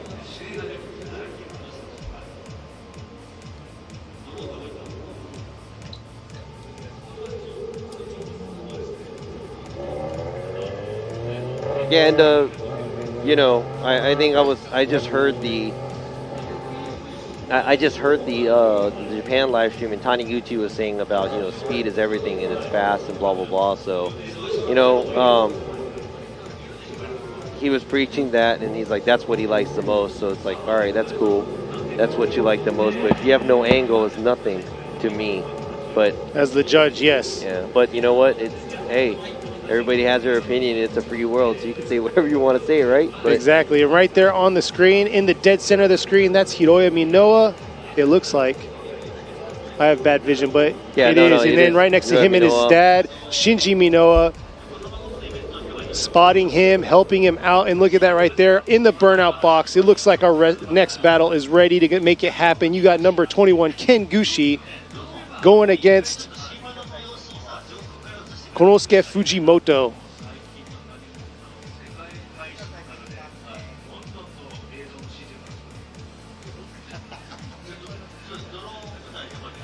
We're going to see how it's going to go. Ken Gushi coming all the way out from the West Coast. He's got a busy week ahead of him between this event. He's got the last round of FDUS at Irwindale after this. So he's got to go back, make sure his car's squared away, ready to battle it out there. But till then, he's got the Team Kazama with Power Vehicles support to make this IS 500 happen for him. And going against him is Konosuke Fujimoto. Konosuke Fujimoto getting a full facelift this year to his car. Got a big power plant 2J, so it's a 2J battle. We're going to see how it's going to go.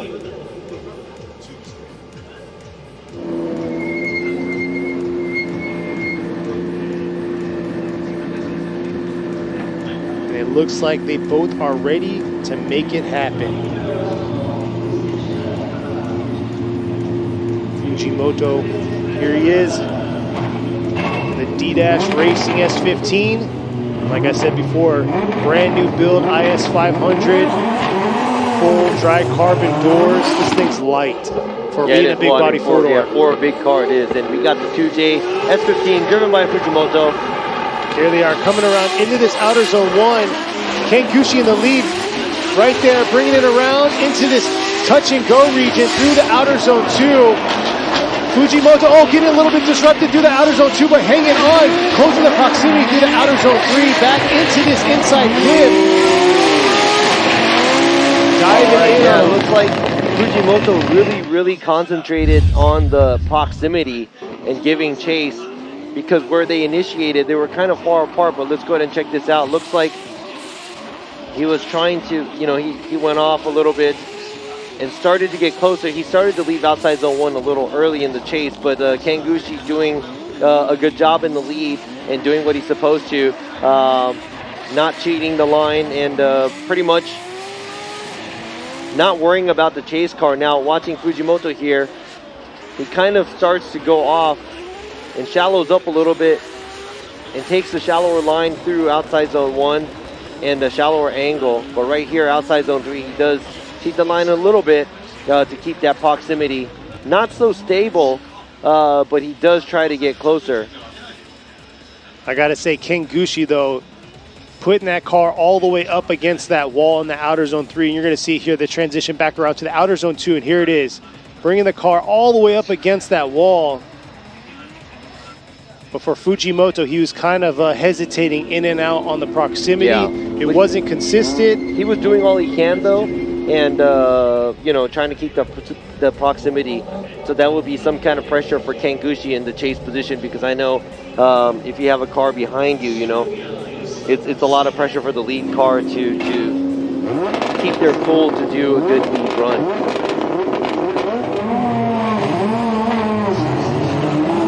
All right, here we are. Fujimoto in the lead. Ken Gushi in the chase.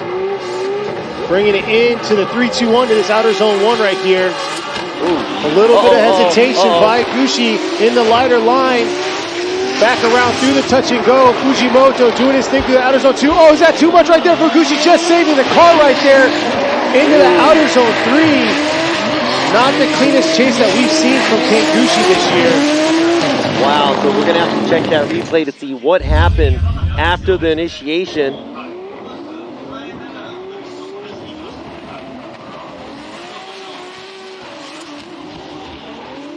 Ooh.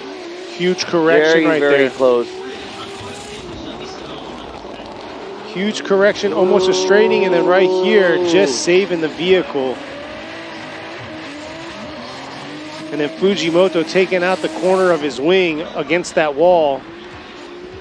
And here we go, we're getting the drone chase footage right here. Back around through outer zone 2, Fujimoto putting a little bit more angle right there, right up against the wall, taking out the left side of his wing.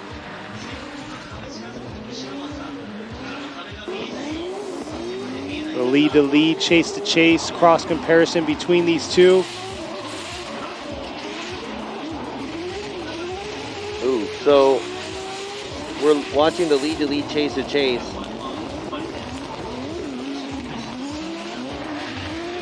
Yeah, they both had their mistakes in that chase.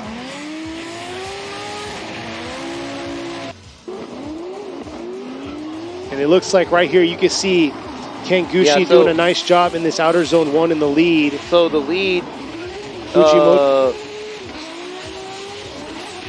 We're just doing the lead to lead, chase to chase comparison where one of the lead, the line isn't as good, so they're kind of going all over the place. And one of the chase, there was bigger mistakes, and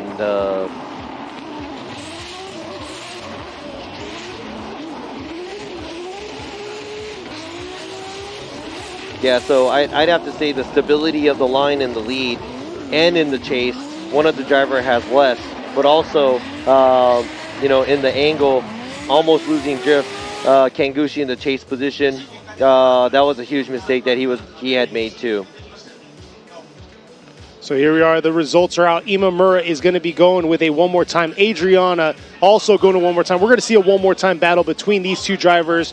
There's a lot of cleaning up both these drivers need to do. Yeah, so if Fujimoto is in the lead and if his line was stabler at, you know, going to the outside zone 2 to 3 area and also the outside zone 1 area, maybe he would have got actually the won. So I would have to say, you know, Gushi kind of barely got that one more time because he got lucky because Fujimoto wasn't stable when he was in the lead and the chase. Exactly, and a lot shallower. But here we are, back to the one more time battle we saw previously, and it looks like we have a pylon touch, a red flag.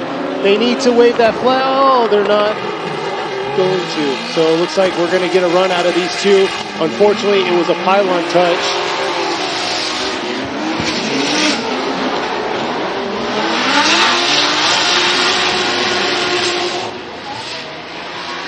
Like, they're just going to... Like, not, I thought they supposed to wave the flag, but... Exactly. Maybe that's just for the finish. So we're going to see this. It's going to get restarted. Naoto Suenaga's in the chase. Hokuto Masuyama is going to be in the lead. The number 1 post guy and the number 3 post maybe, they're just kind of like, they just pull the flag out and they're like, here you go. And the number 2 guy was kind of like, stop! He was waving the flag. So, good hustle by the number 2 post guy. But yeah, unfortunately, they did their run. They're going to go back to reset.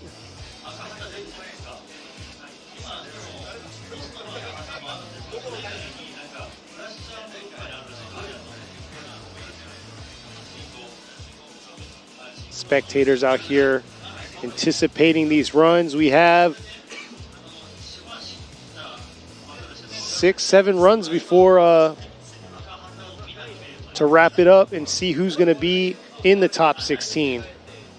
So yeah, after we wrap up the top 32, we're going to have a small break in between, and then we're going to have the top 16 intro opening ceremonies.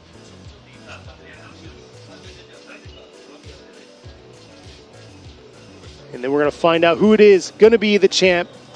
Also, who it is going to be the champion for this last round, the final round, round 6 of the 2023 G-Shock Presents Formula Drift Japan. We are here at Okayama International Circuit in the Okayama Prefecture. Have some overcast skies. Not too bad a temperature out here. A good crowd checking it out. And then in between the top 32 and top 16, I believe it may be on the live stream. They're going to have a WRC rally car out here doing a demo, and one of the Toyota reps for the Japan team out here giving a demo to this crowd, explaining a little bit about it. So we'll see how he's going to do, ripping it through this track in his all-wheel drive Yaris.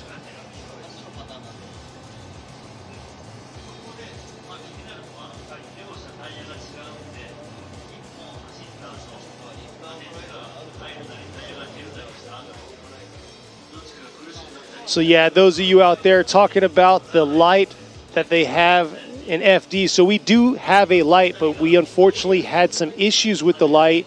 All right. And so they're talking about the light on the live stream. Yeah. So okay, so there's no restart light this time because it broke in the rain or something happened to it last event, and it was more of not the light itself. The light still works, but the mechanism that we had didn't work, so we got that repaired, but we brought it back, and it worked in the States, and we brought it back here, but somehow it doesn't work over here, so we're going to have to get that repaired again. And, you know, you got the wiring and stuff like that. It was the only way we were able to test it was when we got back here. So now we have to rely on the flag and these two vehicles saying that, you know, their tires will not last on the second run, because they just made the full lap. Now, yes, they should have watched the flaggers, but we were supposed to talk about the flaggers and the light not being there at the driver's meeting, but because of the way everything went yesterday, I don't even know why, but we didn't even have a tandem driver's meeting yesterday. So we didn't even talk about the light not being there. So yeah. I guess, and I'm assuming that these drivers are assuming that the light is going to be there and they didn't see the light. And exactly, and we had this issue yesterday. We had the top 16 battles go down yesterday for FDJ2, and a few of the runs, the drivers didn't see the flag or were unaware of the flag, causing them to do one solid run.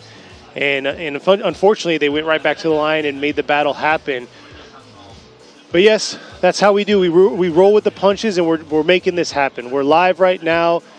We're making the flags do. So hopefully the drivers across the board are going to understand that, hey, there's a red flag out there for when a fault is happening. I see some of y'all out there saying where you're checking out from, UK, Netherlands. I see y'all. I appreciate y'all tuning in. Here it is.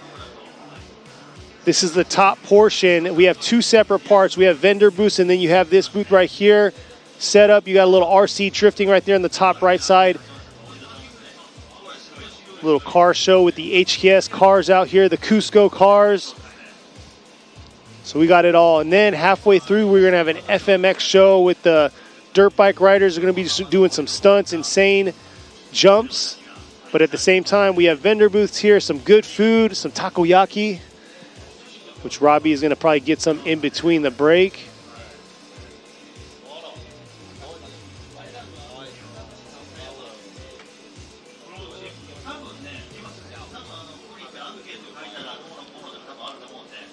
And there you are.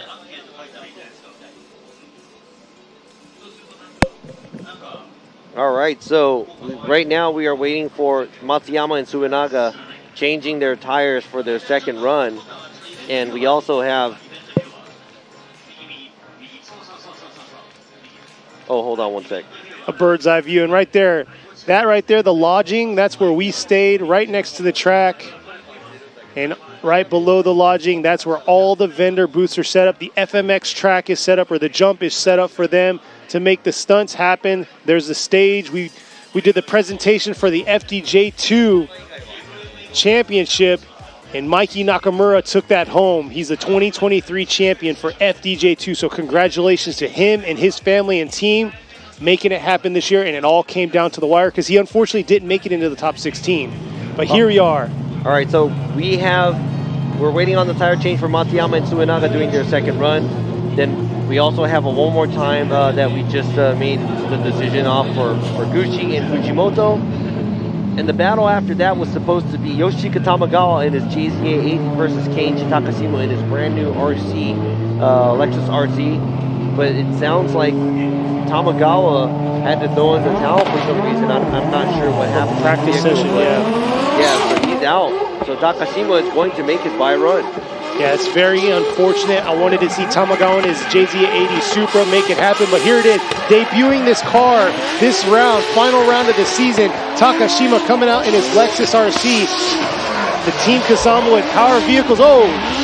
Team Kazama with power vehicles. Lexus RC throwing some sparks there from the outer zone 2 to the outer zone 3. And this is a brand new build. It's not Keigushi's RC from last year. It's not Andrew Gray's RC from the last few years. This is a brand new build that Takashima had made.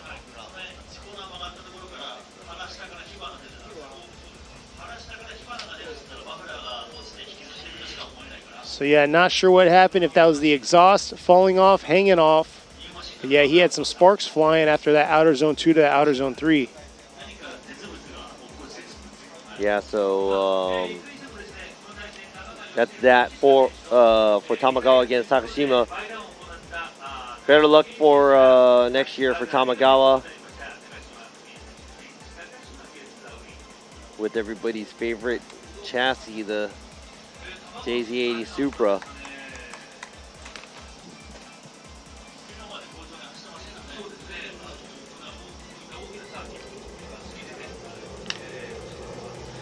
So pulling up to the start gate, we see.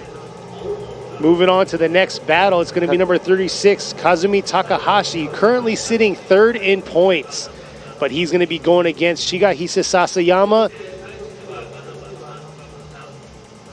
Sasayama had the fate of the wall last year, totaling his JZX 100, coming out this year with this brand new build, this Lexus RC. We'll see how he's going to do in the chase while Takahashi's going to be in the lead. Wow, both vehicles looking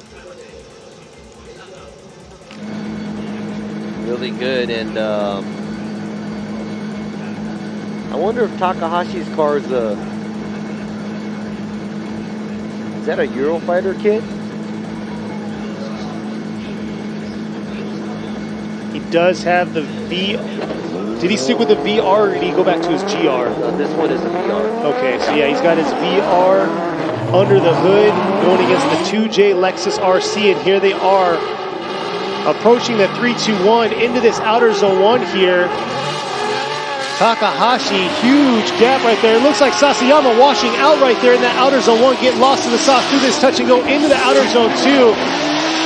And Takahashi doing this. Oh, Sasayama just,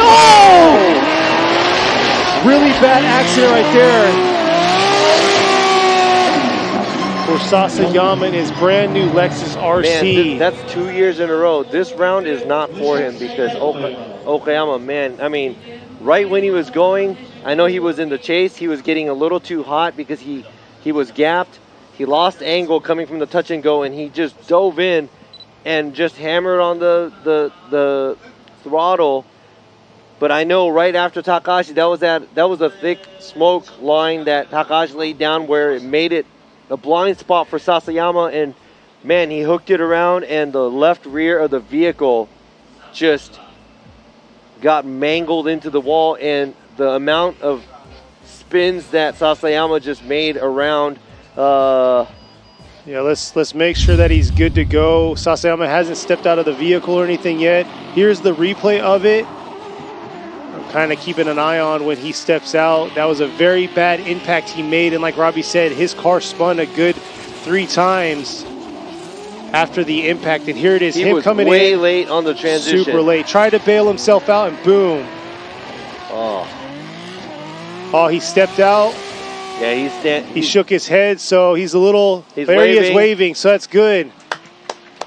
Man, that was a very bad impact that he made with that wall. And here's the bird's eye view. You can see how deep he was. Yeah, he was way too deep. Boom. 1, 2 spins. Oh man, this must be one of the worst crashes that we've seen because we don't really have so many walls in any other our events.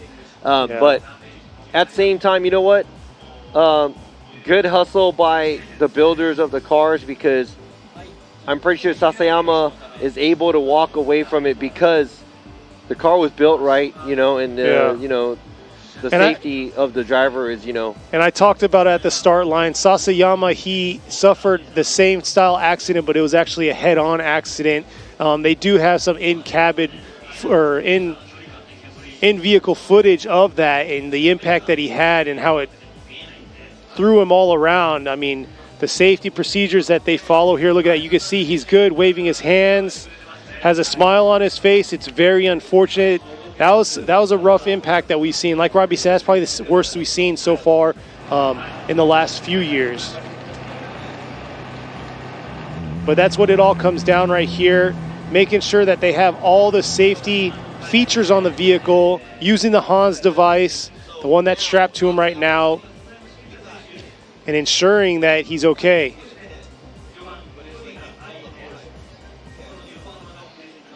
But yeah, you saw the approach leaving the outer zone 2. He was just a little too deep.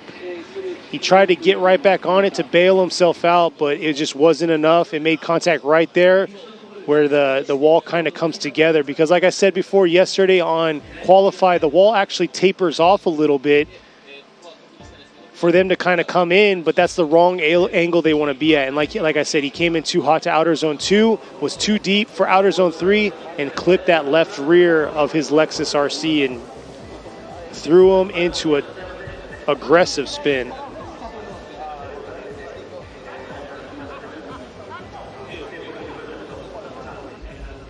There they are, getting his car lifted, towed away.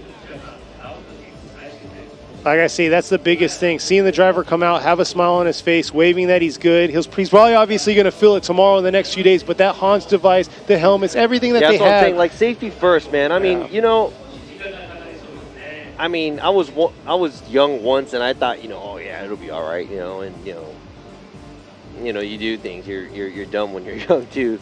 But then, you know, the safety device that we have and the way the car is built and the way you know, we have the impact zones on the vehicle and where the cage and how it's constructed, you know, and, you know, shout out to Kevin Wells from, you know, he's in charge of the tech of Formula Drift, and we do follow the rules and the tech rules that we share most of the stuff in the US and Japan. So keeping the drivers safe and, you know, knock on wood and, you know, in the future too, try to keep it as safe as possible because, you know, some of these tracks get really dangerous, but also that's what the spectators are here for, to watch that, you know, extreme part of the sport. Yeah, and that's something that we can't lose because it goes hand in hand. Danger and extreme goes hand in hand. So yeah, to keep the drivers safe, we have all these rules for these cars, and some of them are over the top, and I get it, but it's don't rather be safe than sorry. Exactly.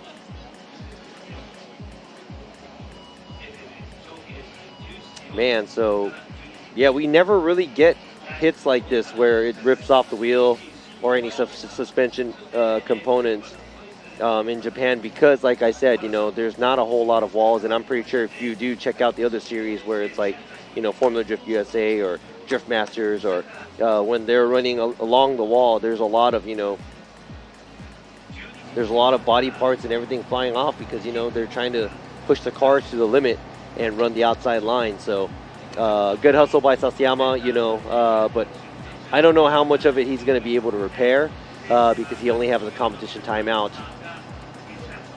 Yeah, this might be it for him. And I was saying before, his crash that he previously had here in his JZX 100, he went head on with that one. The impact was extreme. And here he is coming back out. He did a phenomenal job through practice, made it here into the top 32, finishing just at 30th out of the 32 cars for Qualify. But unfortunately, went a little too hot from outer zone 2 to that outer zone 3, making contact with the tapered wall on the left side of his car, putting him in a violent spin. But yes, for those of you that are tuning in, if you want to follow along, we have the top 32 bracket right there pinned on the top of the chat. Click on the link. It'll take you to what's going on the bracket. But yeah, we're on the right side of the bracket. We're about halfway through the right side of the bracket. And right here, you can see it. Shigehisa Sasayama's Lexus RC making contact. And this may be it right here. We'll see how extensive the damage is. But you have Kazumi Takahashi he's going against. He's currently sitting third in point standings for the overall series. So he's trying to make sure he can solidify his spot, possibly take it over. So as of right now, the top 5 drivers of the series all made it into top 16, because I think Kanta's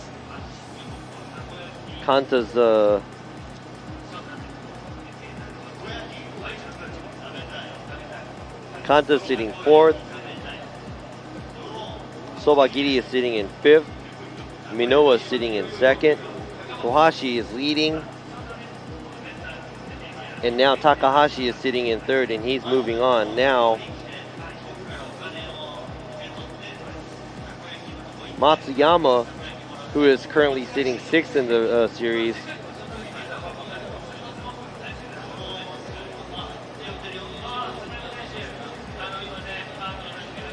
or actually, I think Matsuyama actually doesn't have a chance to win the championship anymore, because all these drivers that are above him moved into top 16. We'll see. Maybe he has a chance for at least one of the top 3 spots, I guess, or top 2 or 3. But here we are, rolling off. You saw him waving to the crowd. There he is, waving off. Good hustle. And I was just talking about it right there. There's the takoyaki booth. If you haven't had it, you need to try it. Osaka's got some amazing takoyaki. But we have a vendor out here serving it. We didn't get any yesterday, so we got to go by today. I know. We got to go get some good takoyaki Maybe we'll get out some here. Yeah. right before top 16, and we'll eat it on the chat. I know a lot of Western food style isn't, how Japan is sometimes. And, some people come to Japan and they see some of the food and they're like, whoa, What is that? But you know what? Try everything out, because you never know. You might find something, like, I don't know if, you like natto, which is the fermented beans, and it's really good. It's healthy for you, smells too. like stinky feet. But it's also, but also you like it. Sean is also a big fan. No, I'm just kidding. Sean hates it. So. Ooh, look at that. So this is the Japanese Defense Force here. They are out here. They are brought out there. I don't even know what is that called. You know all this stuff. Like the military term, it's like the, whatever it is. I don't know. It's usually acronyms that they use. What is it? AR-350. I don't deal with these, so I have no clue. Yeah, it's a cannons for sure. Hey, come on, Air Force guy. Let's go. I mean, we don't really touch these, so. But no, this is not my side. I'm a mechanic in the Air Force. So. Yeah, so you should be fixing these. No, definitely not. So when they're like on the verge of, we got to launch this thing and it doesn't work, it's all on you. Your fault. These guys don't know what they're talking about. But we don't. It's funny because I grew up on a military base. My dad was in the Air Force and my grandpa was in the Air Force. Kenny's currently, he is in the U.S. military. I agree with what they said. It's a Gundam. It is a Gundam. Yeah, exactly. That's kind of what it looks like. Yeah. So, there's a lot of stuff that you think of military. Like, when you're on the outside, you think of military as, like, just everybody is camouflaged all the time and everybody holds a gun. It's not like that. Like, there's bases and there's certain people with certain duties and jobs. And, like we were just talking right now, Kenny, he is a mechanic for a lot of the equipment that the aircrafts get worked on, right? Yes, but I currently changed jobs, so I'm going to be doing something else for the next 3 years. I'll be in Texas. I'll be a military training leader for the next 3 years, so it's going to be different pace for me. I'm looking forward to it. But yeah, like you were saying, you're going to be a military training leader. So all y'all out there, if any of you see this and if you're going to be trained or whatever, if you're going to be under Kenny, give him a hard time, please, for me. I don't think it works like that, but yes. But there you are on the screen. You have Iwata-san. Yeah, the man to the right in the FD Japan top, that is Mr. Kazuhiko Iwata. Shout out to him. He is, the mastermind behind, doing the FD Japan. And also, shout out to everybody out in Formula Drift USA. We will see you guys in a few days, actually, because we're going to be flying over during this week to go and join Formula Drift USA for their last round at Irwindale Speedway. And I will be judging there as well. And Sean Adriano will be the judge and driver steward for the last round there. So it's going to be fun. Hopefully we can do a lot in between the competition as well. Well, I'm excited because this is actually going to be my first in-person Formula Drift FD US round that I'm going to. And it's the final round. So if you're in the area in California, come out there, come check it out. I heard it's going to be insane. I mean, words don't describe how insane it is when you watch it on the live stream to actually be in there, according to Sean and Robbie. So I'm excited to be there and yeah, hang out with everybody. Yeah, because there's an insane amount. Like, if you're not out here for Okayama, and if you're in the, LA, California area, or wherever you're at in the U.S., if you want to, you might want to join us for next weekend, because it's going to be an insane event, because it's the 20th anniversary here, and I'm pretty sure they have some special things going on because it is an anniversary for Formula Drift, and we're going to see who the champion is, and it's going to be very fun. Here we are. The drone is hovering around the area, so we don't usually utilize this area of the track the last few years, but they have a setup for Cusco, the HKS booth, the GR booth, all of that set up over there. They got a little mini car show of their fleet that came out here.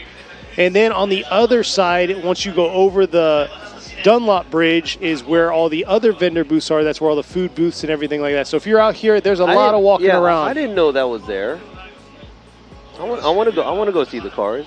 Hey, can you guys kind of watch the drifting without commentating for the next about 20 minutes? Yeah, I want to go see some cars. But yeah, we'll go check that out in between, see what's going on out there.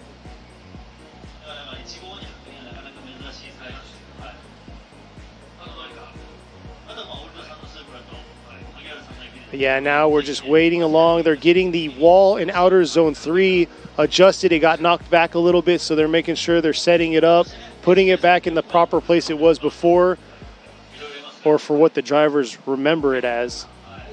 And then we'll be moving on. What's up? Oh, I thought there was more cars. No, right here. Look at all the... These are all the Gymkhana ones they use, right? I don't know. But on the left, you can see all the GR Yaris's on the top left. They're probably actually people's cars, but they also do a Formula Gymkhana series. I don't know. They all have plates on it, so it must be... The owners must be here or something, maybe. Very similar. Yeah, From this angle, the one that very they similar. do Gymkhanas don't have plates. Okay. Yeah. But yeah, like I said, there's the GR booth at the top right of the screen. You got a little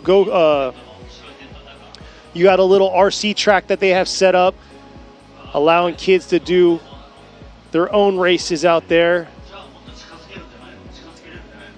Then you have the Advan, the Yokohama booth set up. We'll have to go check that out after this. Yeah, that's like, that's like a car enthusiast. Like a lot of the '90s sports cars that are, they're everybody's favorite cars.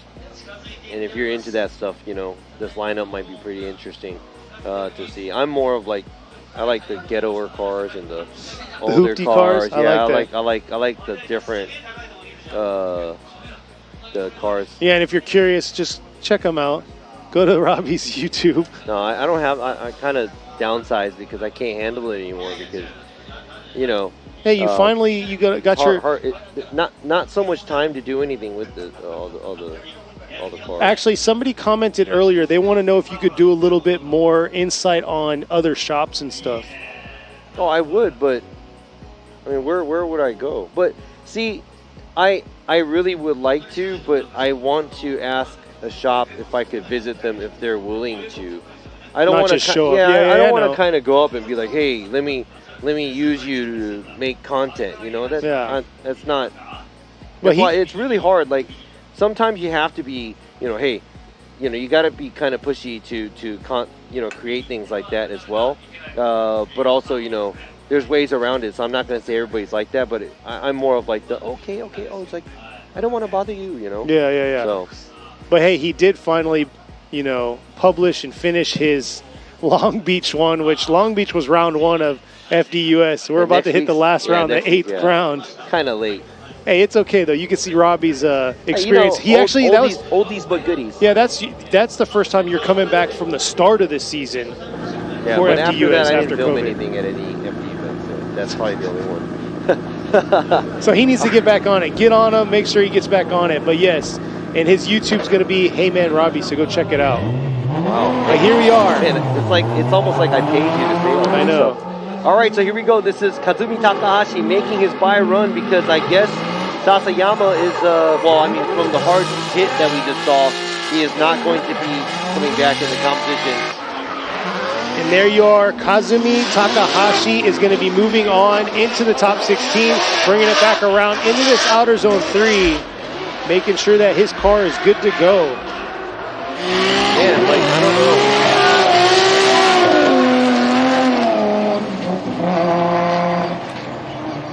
I mean, it was this is a chance for, do different things, but it looks like Takahashi right now on his bye run.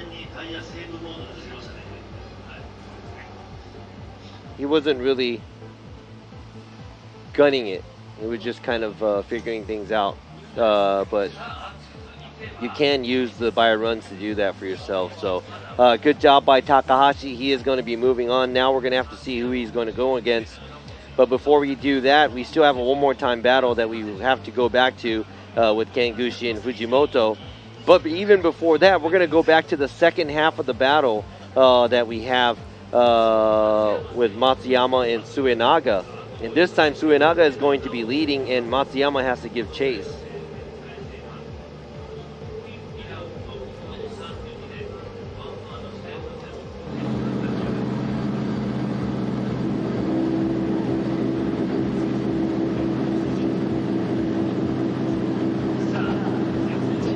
Here we are, Suenaga, Fairlady Z, powered by a VR38. He's going to be going against Matsuyama. Matsuyama's got the 2J. Horsepower is about the same, pretty close between the two. We're going to see how they're going to do here. Suenaga, very aggressive tandem driver. Matsuyama, he's last year's champion, coming out here in the Cusco A90 Supra, bringing it around into this outer zone 1 here. A little feathering there. Through outer zone 1 in the chase. It looks like he's losing a little bit of proximity through that touch and go, bringing it back around into this outer zone 3 here, closing it on Suenaga right there, leaving the outer zone 3 into this inside clip. It looks like he got a tire dip through there. All right, to refresh everybody's memories after these replays of this run, we're going to go ahead and go back to the first run where Matsuyama was leading and Suenaga giving chase. Now, good job by both drivers. Looks like Matsuyama running a tighter line at the outside zone 1 area, falls back at the touch and go area, then he creeps up to Suenaga right next to him after the outside zone 3, takes a shallower line and a shallower angle through the the inside clip and finishes up, but keeps the proximity tight with the lead driver and keeps the pressure on Suenaga. So would like to see the replay of the other battle that we had where Matsuyama was leading and Suenaga was giving chase. Here we go, it's a side-by-side, there you go. Matsuyama leading, and it looked like Matsuyama's lead was okay at the outside zone 1. Suenaga dips the tire at outside zone 1, and right here looks like a shallower line by Suenaga. There was contact there, and that might have been caused by the chase driver. Let's go ahead and see this one more time. Let's concentrate on the left where Matsuyama is leading. Now, he does take a slight of a shallower line at outside zone 1, but at the same time, Suenaga dips a tire. And around this area, looks like Suenaga takes a shallow line at outside zone 2, gets in a little bit closer at the outside zone 3 area, but gives contact to Matsuyama. So we'll see who's going to be the victor here in this battle. Suenaga. He's got the facelift on his Z. That was actually his 370Z from last year. It's got a full external upgrade of the 400Z kit. And yeah, you look at the body lines and everything, and it matches very well. The team did a good job in the off season. It's got the same VR he had last year in it. And here it is, Matsuyama. He's in a different car this year, wrapping it up with the Cusco Racing team. He's the champ from last year. Who's going to be moving on? Is it going to be Suenaga or is it going to be Matsuyama? Or are we going to see a one more time battle between these two?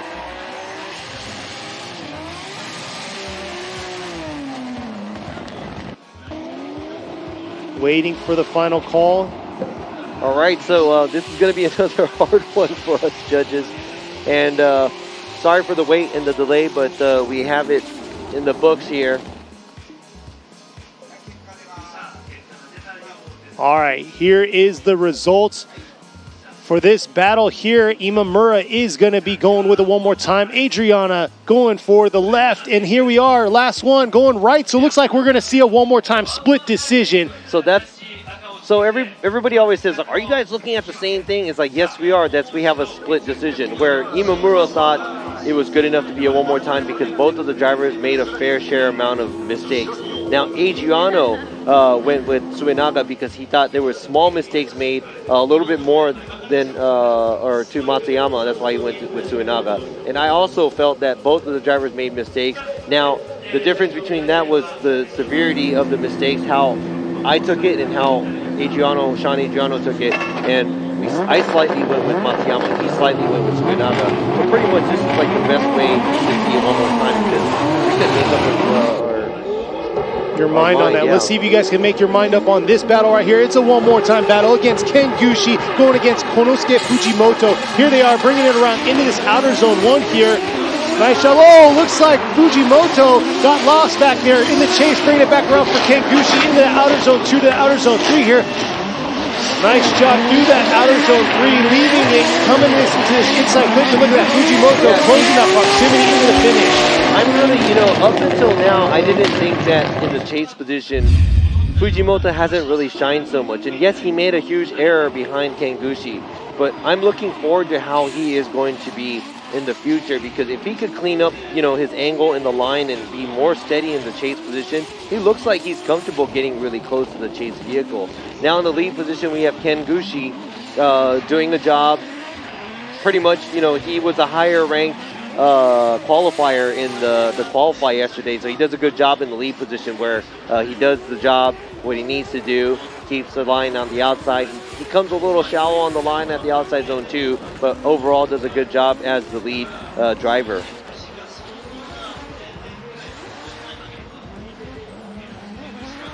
Now Fujimoto making huge errors, but at the same time keeping the proximity. So if he can stay more stable in the back or in the chase position. Yeah, definitely going to be a game changer for him. But unfortunately, right there, you can see early on in the chase, in completing himself, it'll look like in that outer zone 1. And here they are waiting for Fujimoto to arrive back to the line. Ken Gushi's ready to go in the chase position. Not sure what the delay is.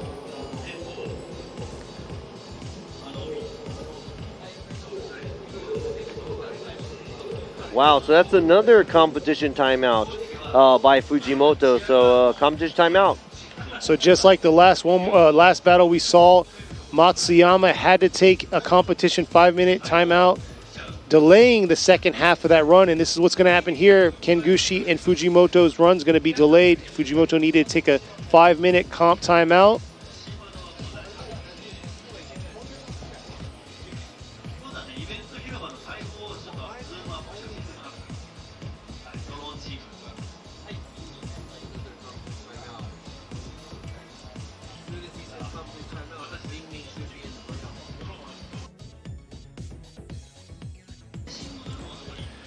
Waiting for the next battle to get scrubbed out, pulled up to the line. I believe it's going to be the battle between number 56 Mingming and number 73 Ikuo Saito. But we'll see here the drone's back at the top where the vendor booths where are. Gundam is. So yeah, like Robbie said, it looks like it's the Japanese Defense Force out here displaying some of the items that they have and they deal with. Right now we're just waiting on the next battle to roll up.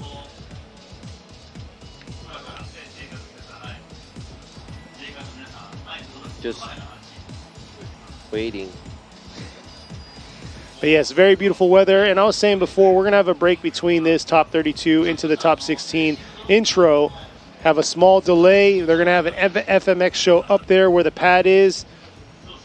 A bunch of things going on. So if you're in the area, come check it out. And then after that, we're going to roll right into the driver's intro for the top 16. And this is it. This is the final round. This is round 6 of the 2023 G-Shock Presents Formula Drift Japan Series. Beautiful setting out here in the Okayama Prefecture at the Okayama International Circuit. This is a 2.3 mile course, and Okayama over the years has developed it better and better for us. From last year to this year, they made the infield where the outer zone 3 is. It used to have a sand pit or kitty litter box, whatever you like to call it, a washout point right before that outer zone 3, and they actually went ahead, paved it. It's a whole different development into that outer zone 3. And looks like I am right. There they are. Mingming, he's going to be in the lead right there on the right-hand side. Mr. DIY Linglong Tire Drift, Team Orange, going against Ikuo Saito. Ikuo Saito was in a JZX 100 last year. Here he is in an R35 GTR. See how he's going to do in the chase this time. And here they are leaving the chicane, ready to go to make this battle happen. All right, so the GTR is going to be chasing down the Thailand champion, Mingming. Exactly. Here they are, Mingming coming around into this outer zone 1. Right there, riding the edge, leaving a little early through the outer zone 1 there. And it looks like Saito trying to do his thing to keep the proximity, but kind of struggling, leaving outer zone 2 early, throwing him on a bad line in that chase position to the outer zone 3. Mingming swinging back around to the inside clip. Nice strong finish by Mingming, but it looks like Saito just losing a little bit of ground there.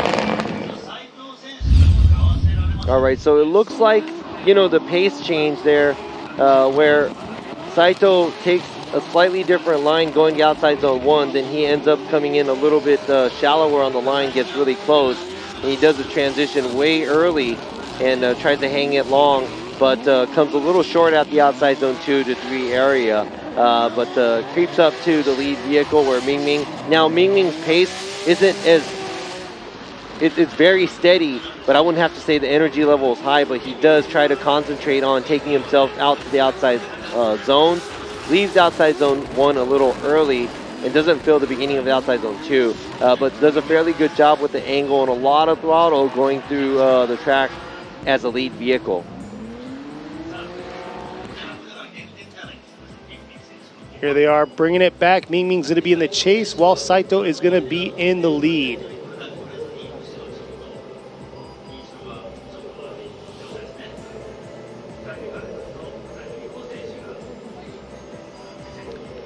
So Ikuo Saito in this GTR, I think he debuted this vehicle this year, right? Yes, he did. So it's still kind of a new vehicle. New vehicle to him. Like I said before, he was in a JZX 100 for multiple years. And like Robbie said, Mingming coming out here, he's the 2022 Thailand Drift Champion, making it happen, joining the Linglong Tire Drift Team Orange team out at Ebisu Circuit area. And let's see how he's going to do this time around in the chase. Bringing it around through the 3-2-1. Oh, huge correction. Oh! Whoa. Big flame right there. Big correction. Mingming just avoiding contact.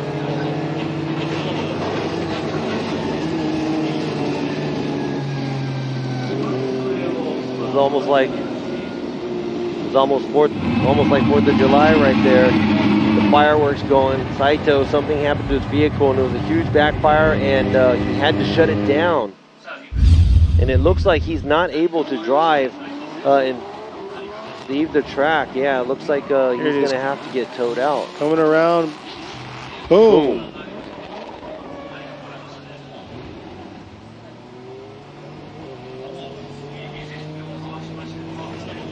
Oh, you know what? He blew his motor, and there's oil all over the track. Oh, jeez. You could see it right before that outer zone 1. There's a major spill right there. And there he is. He's at a prime spot for that inside clip. Not ideal.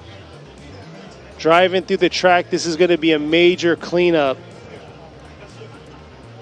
Oh, man. We still got 4 more battles after this to wrap up this top 32, and it's looking pretty bad right now, because if we have to do a major cleanup, then, you know, this is going to delay us heavily. And here it is, the official call out. Mingming getting the win, moving on to the top 16, and Mingming will be battling it out against Kazumi Takahashi. Man, I really, really wish that he, like, got off the line. Yeah, just pulled off. And, you know, who knows? He had probably... But he drove through the whole track. And he drove through the whole track, especially around outside zone 3. He was, like, on the line where everybody's going to, you know...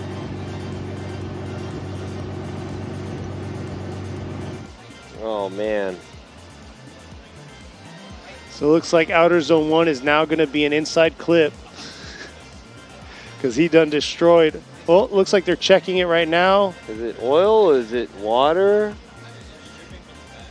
Oh, it's dripping from the back. Oh, so it might be water then.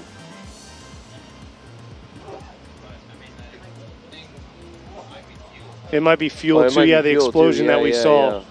I don't know though. If it was fuel, then that car would probably still be on fire. Oh, if yeah, it's it's leaking true. that much.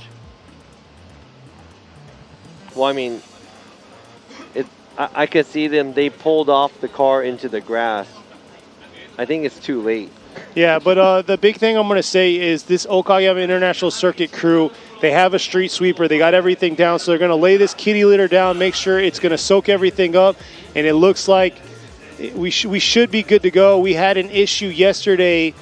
Horiuchi's car had a major oil leak, and they ended up squaring that away. But you could see all through the track, through this touch and go, a full line bleeding through, cleaning it up, soaking all the excess.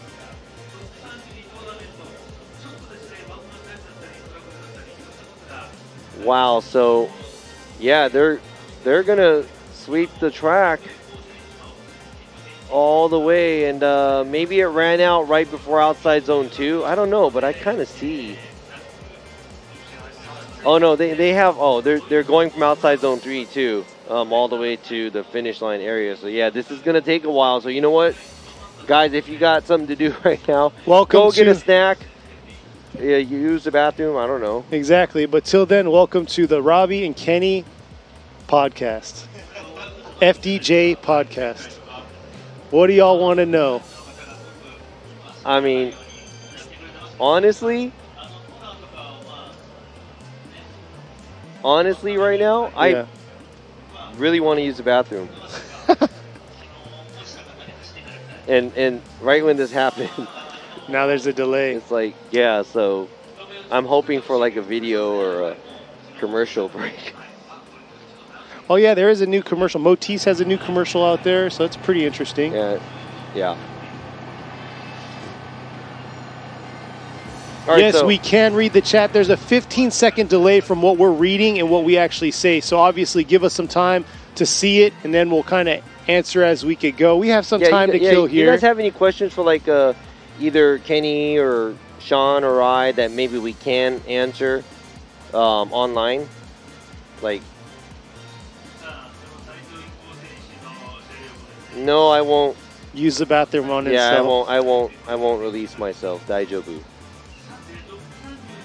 No, it's. I think it's a wood. Okay. The wood. Yeah, sawdust. Yeah, sawdust. There you go. Not wood. You were saying thinking wood chips. Yeah, sawdust. But here they are. They're about to tow his car out of here. No. I don't have to go that. I mean, it's number. They're jumping straight to the extreme. I know. He has to go number 2. He doesn't have to go number 2. No, let's move away from the bathroom thing. I mean, they're hyper focused on it now. Yeah. What cars do we own? Thank you. We love you guys too. So, what cars do you own? How many? What do you own? What cars do you own? Yo, I'm reading the other comments. What cars do I own? I have Aristo. Hey, if we read the comments, all we're going to be doing is sitting here reading the comments. That's you have true. to answer some of them. So, what kind of cars do you Aristo, which a guy out in Fort Worth, his name's Tyler. He's watching out for it for me. I have a JZX 100 Mark II and a 1971 Crown. And all three of three of them are in Texas. Yeah, all three of the cars are in Texas now. We can go back up.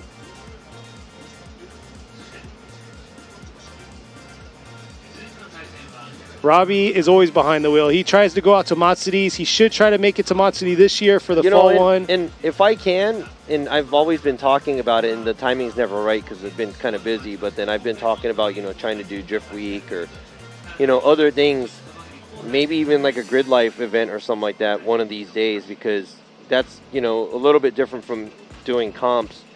And I think the same goes with Sean, too. He's always, eager to get behind the wheel. Every once in a while, he'll come to Japan, and if we find the time to go to the track, we'll go. But hopefully one of these days we can go to the track in the U.S. as well, and maybe even somewhere else in the world. I've been invited to Australia before, but I think it was colliding with a different event, and I can't make it. So one of these days, hopefully I can go and meet everybody out, and you guys could come and, Hey, hunt me down and kick my butt. I'm going to drag him out to Texas, so we'll try to get him out to an event in Texas. But yes, I have 2 kids. Robbie has 1 kid. Robbie's pretty energetic today. He's feeling good. He had some good sleep. No. And once again, you got to thank my wife, Christine, because she was watching the she keeps him in check. She was like, hey, you sound really, pissed off right now, or hey. So she's been doing that, and then the message that she sent me is, this is the last event, and this may be the last event that I will be talking with you, and maybe even Sean. So she was like, keep it positive so it's fun for you guys. So that's what she said.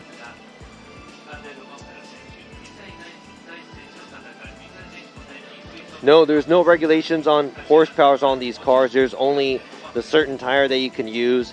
And we don't have a tire size to weight rule in Japan. We only have a tire size rule where I think the widest you can go is like a 285 or 295 or something.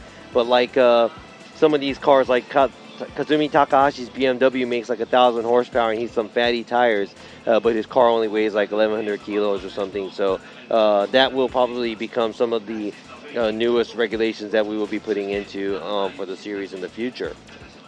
Somebody was asking, what's a good starter vehicle right there? That's Tamagawa's car that was unable to make it to the line. Not sure what's going on. Looks like it's an engine issue or something. Right next to him is Miyagi, teammates of him. But yeah, what's a good starter drift car right now? I mean, it used to be the S chassis, but those are kind of through the roof now. I mean, it really depends on the budget. And if you're just looking for a budget build, maybe FRSs nowadays, 350Zs, G35s, Miatas, cars like that you could get into, and, they don't make an insane amount of horsepower, but you could also compensate that by losing grip and using, more air pressure in your tires or loosening up the car.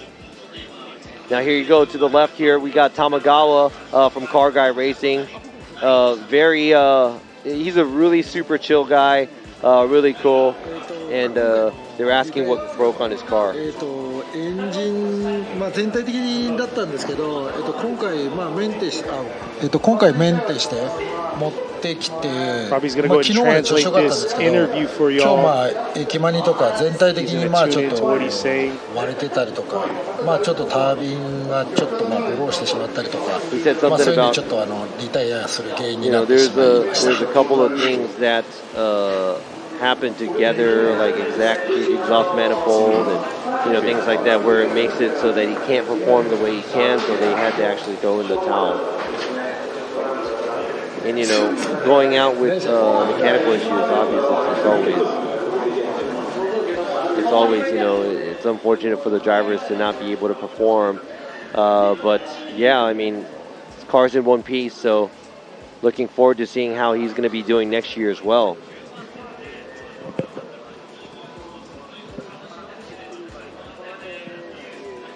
Now going back to some of the questions that we have, okay, how do you guys feel about toge drift? All right, so that's like a sensitive subject. Yeah, it's a sensitive subject, and yes, everybody's been through that. Everybody's been doing a lot. Even famous drivers has been doing that as well. But it's different now. The times are different, and we just have to you know, こんにちは。 there's more opportunities to be on track. これどういう話なんですか僕。 Track day events. 何も聞いてないんで、僕いきなり振られて僕どうしたらいいんですかこれ。 Now that we can the growth of the sport, yeah. So and keeping it はい off the streets is あ、ど pretty うも much 深田 why で we す。 have competition. 昨日バナナの川で滑った深田です。はい。誰なんですかあんなとこ置いてたの。 Yeah, he was talking about ね。 he slipped on a banana peel yesterday. これすごい音が何にも聞こえて全然キャッチボールになってないんですけど大丈夫ですかこれ。 from us. はい。 Yeah, he doesn't いいんですか hear anything from us. But we can OK です。 hear him. 僕何も喋ってないんですけど大丈夫なんですか。はい。ありがとうございます。 But yeah, I won't be commentating for なん the か next 聞こ 3 え years て in ま the すよ。 States. はい。 I'm 今 gonna be なんかそれっぽく。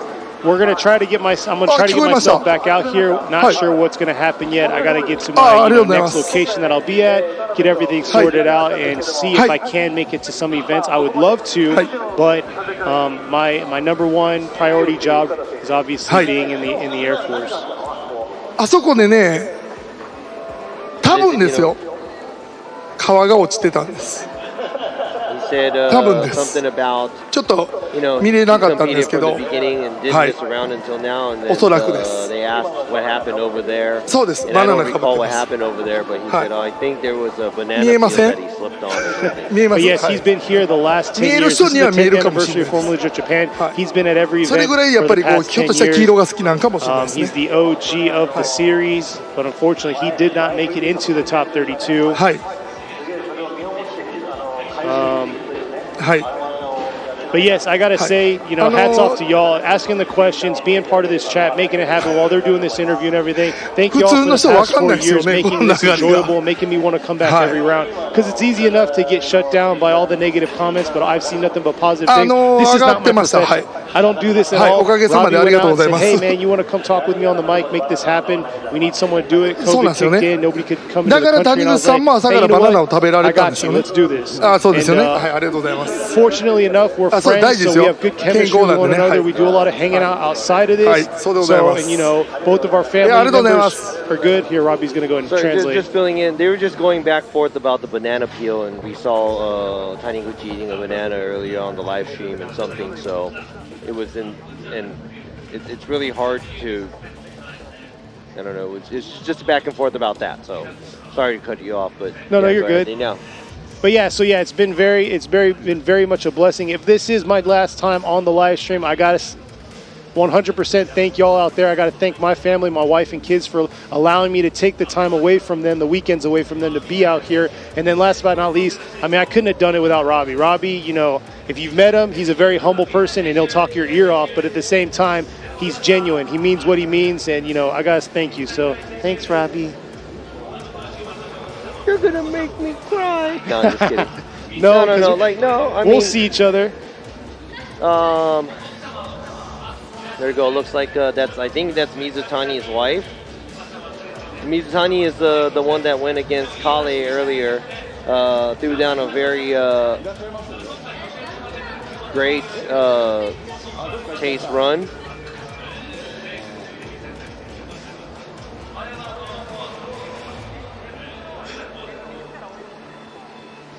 A lot going on in the pits. Somebody asked earlier, is that how they always tow? Yes, here at this facility, Okayama International Circuit, this is how they tow their vehicles in and out. Usually at other events, we have a flatbed that rolls out. We usually winch the vehicle on and get it off course. But here, this is how they do it. They kind of control the course settings and the course situation that happens out there. And right now, the street sweeper is cleaning up the areas of the track that has the sawdust following the line around. And there you are. You could see it leaking everything. Not sure what it is. Is that coolant? Yeah, it looks like it was coolant. So maybe it's not as bad as we thought. Yeah, it looks like... Oh, no, wait. Oh, no. Oh, no, it is oil.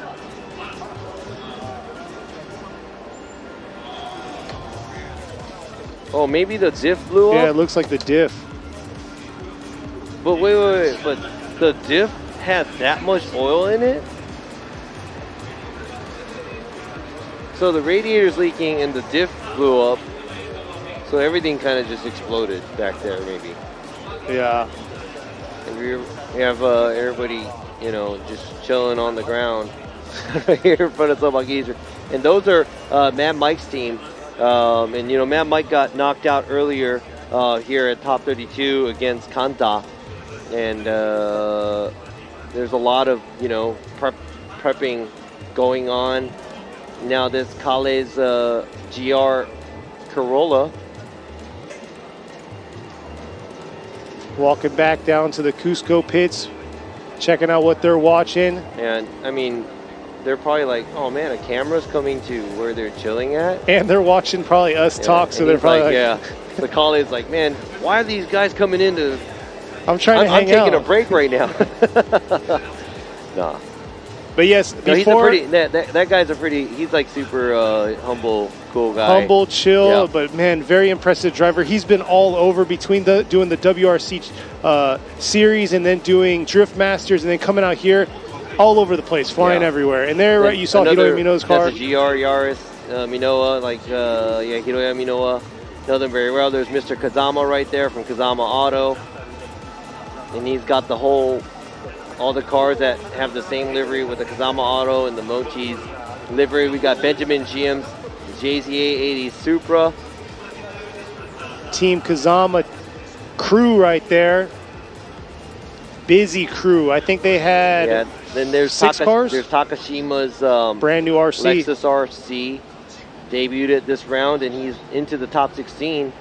And right here, that is to the left, that's I think Sato's vehicle. To the right, that's other way around. Sato's right there. The other one was Okabe's, and then in the middle that was IS is Nagase's.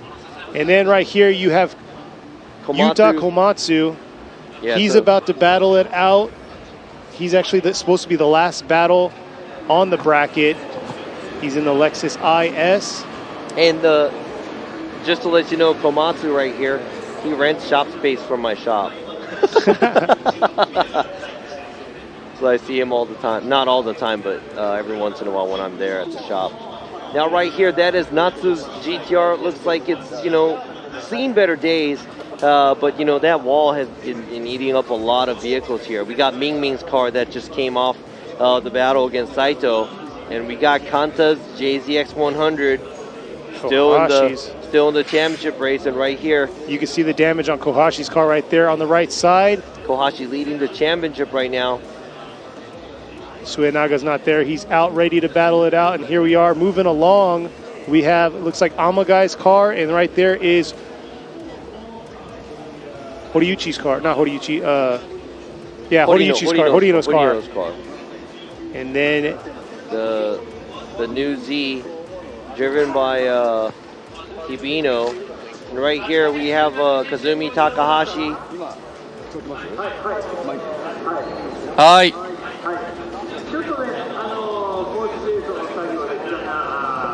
There you go, that's Kenji Yamanaka in the back. He's an XFD US driver. They said, hey, how's everything going? Clean the track right now. よそのチームなんですけど、And he's like, I'm at somebody other 次の team. 対戦結構僕重要になるん And he で、 said, you know, my next battle is going to be very, very 山中 important. 選手に So I came to ask お願いをしてました。 Yamanaka, and I was asking him something.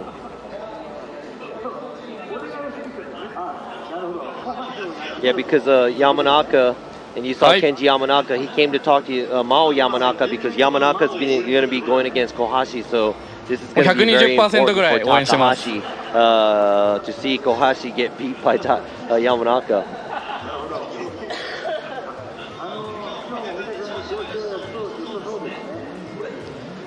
Well, やっぱ車は調子いいんで、もうやっぱり自分のミスだけしないように気をつけて、自分らしい迫力ある走りをお客さんに見せれたらいいなと思います。 I could show the spectators, you know, what I can really do. So good luck to him. はい、あと日比野さんも頑張ってください。 Cheering on Yamanaka, and he said, you know, Hibino as well. He wants Hibino to do good because he's going to be going against Minoa. Minoa and Kohashi is second and first place, right above Takahashi. So. And right that's all the Good Ride Motorsports pit. Huge team, just like the Team Kazama with Power Vehicles, bringing out a lot of amazing cars, amazing builds. And right there, Horino, you could see On the right side, that's VR powered. Doesn't have the engine exposed. You know what? I can't. I'm sorry. I'm going to have to step He's out bouncing, real quick. you So I'm see going to it? go ahead and put Sean on the mic. Oh, man. We got Sean Adriana. So here we are. What do you guys want to find out about Sean? But till then, I'll ask him a few questions. Sean, you've been here all season. Now, this is your first full season ever at Formula Drift Japan. How has it been? And, you know, how's the change from being a judge steward in the States to being here actually being a judge, you know, throwing down the decisions on the board? I mean, I said it on the FD podcast, dude, I hate judging. It's not a fun job, but it's definitely been a cool experience, you know. I think I'd prefer the driver steward position. It is a little bit more stressful dealing with like all the protests and stuff, but it's a different kind of stress, I guess. Exactly, and I like how you're well-rounded because you competed. You were a pro spec driver for a few years, and then now you're the judge steward, and now here you are as a judge. It's coming full circle for you. Oh. How is your experience as a previous competitor helping you make these calls and have the backing of it too? I mean, I think just as having driving experience, especially like competition driving, you can kind of see what happens in like certain instances. I don't know what's going on here. Maybe it's a competition going on. Sorry, I had to cut you off No, there. no, But Team Kazama, they're trying to stay, you know, fit, focused, and ready, I guess. It's like Matt Field hitting the battle ropes in the pits Exactly. before his runs.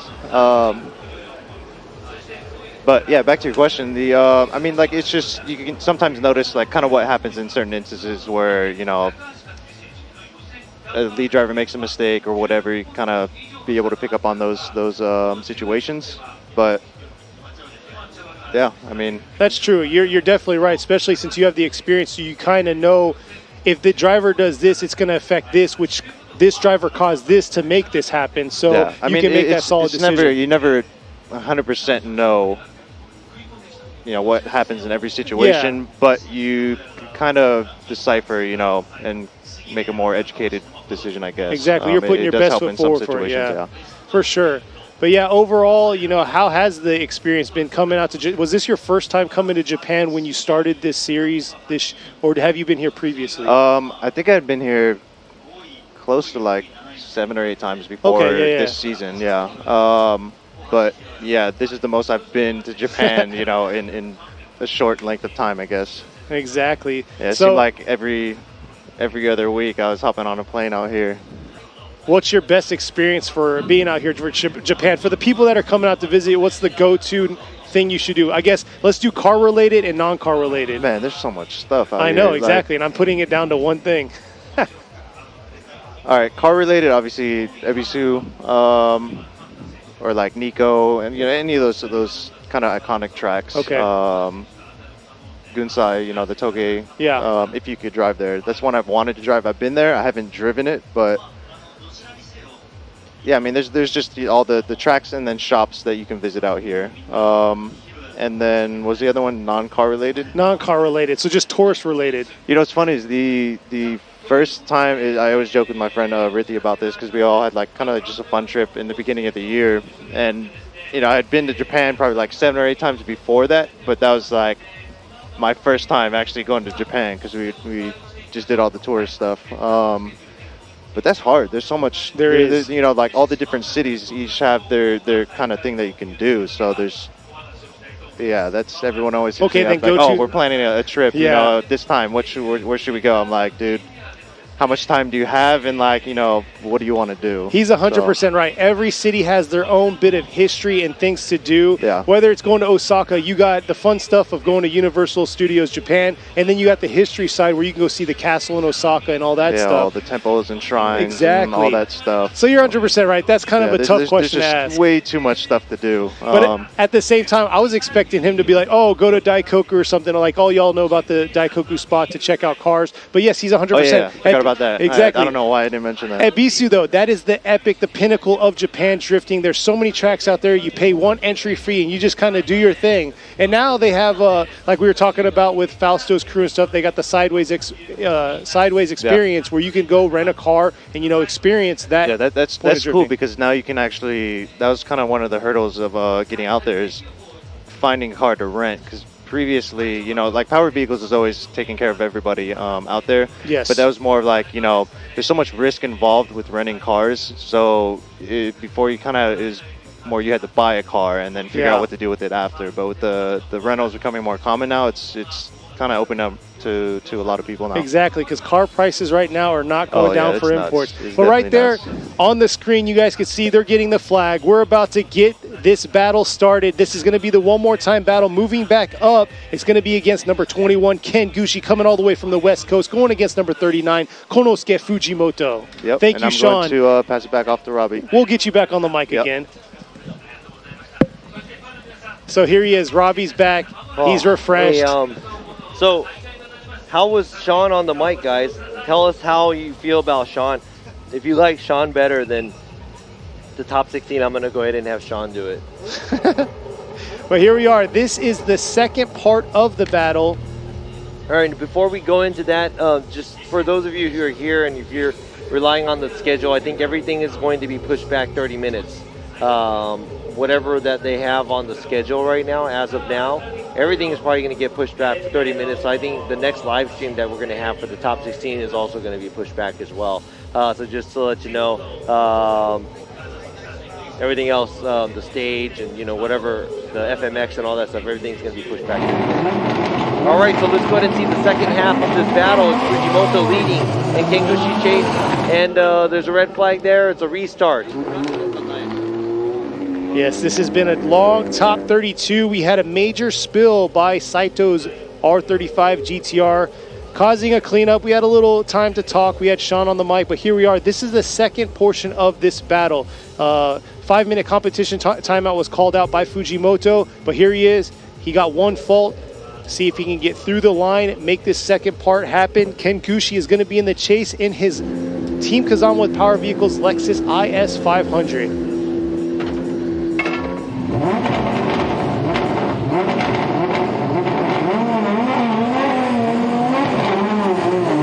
All right, looks like he made it through the chicane successfully. Here we are, Fujimoto in the lead, Gushi in the chase. Gushi early on, right there, close proximity, leaving that 3-2-1 into that outer zone 1. Looks like he's taking a shallower line. Not sure if it's the effects of what was on the track. Back through the touch and go into this outer zone 2 to the outer zone 3 here. Fujimoto making a little bit of an adjustment through that outer zone 3. Gushi trying to keep that proximity close in the outer zone 3, but kind of lost a little bit. And there you are, Fujimoto coming off the track through the finish. Wow, towards the end, it looks like Fujimoto made a major correction right before the finish line, but let's go ahead and see this. I like the way Fujimoto flicks his car out, but he does not make his way out to the outside zone. He had some, he was a few feet away from the edge of the outside zone, but right here it looks like Ken Gushi gets a little bit closer.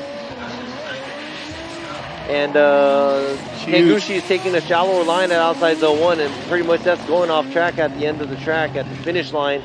So like I said, you know, Fujimoto, if he could stay stable with this car, the amount of angle and, you know, looks like it is a fast car because he's not making it easy for Gushi to stay behind him. But he looks like he straightens over here and he shoots kind of towards outside, and that's going to be it for his weekend here.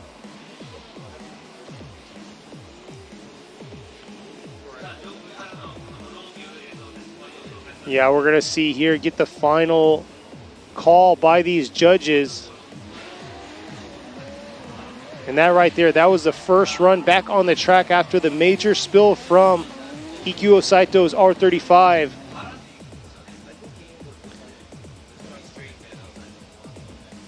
And here we are, waiting for the results.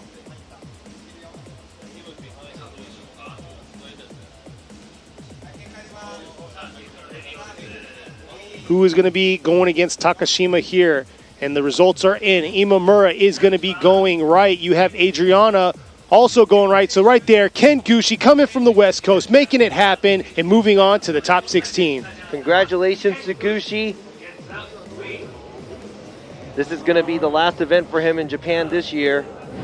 So I know he's going to be, you know, fighting to get to the top, onto the podium. But good job by Fujimoto, and hopefully he could, you know, find a way to stabilize himself a little bit more in the lead and the chase for the following year of the series. Now let's go back to, this is going to be the one more time battle. It is going to be Hokuto Matsuyama leading and Naoto Suenaga giving chase. Now this was a split decision where there was one more time and a left and a right. So there's a little mistake made by both the drivers. We all agreed, you know, it was good enough for one more time, and here we go. We're going to see that one more time battle. Here we are, Matsuyama in the lead in the Cusco Racing GR Supra, bringing it around into this outer zone 1 here. A little bit of a wavering through him, leaving that outer zone 1 real early. Suenaga adapting to it, coming back around through the touch and go. Not too bad into this outer zone 3 here. Suenaga trying to keep the proximity to him, dialing it into this inside clip to the finish. And man, not a good lead run by Matsuyama that we're used to.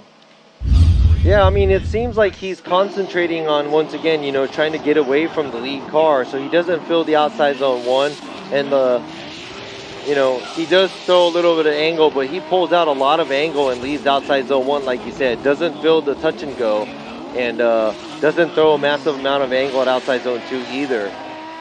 So I'm not sure if that's, you know, another case of, you know, they're probably really fast, but they're just fast, you know what I mean?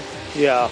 So I don't know if that's just, you know, a lot of grip or what, you know, or just trying to get away. I'm not sure, but not close to the outside zone 3 so much. And, you know, Suenaga's matching the angle in the chase position, but like I said, you know, seems like they're kind of shallow. They're just really trying to go fast around the track. We'll see here. Suenaga's now going to be in the lead while Matsuyama is going to be in the chase.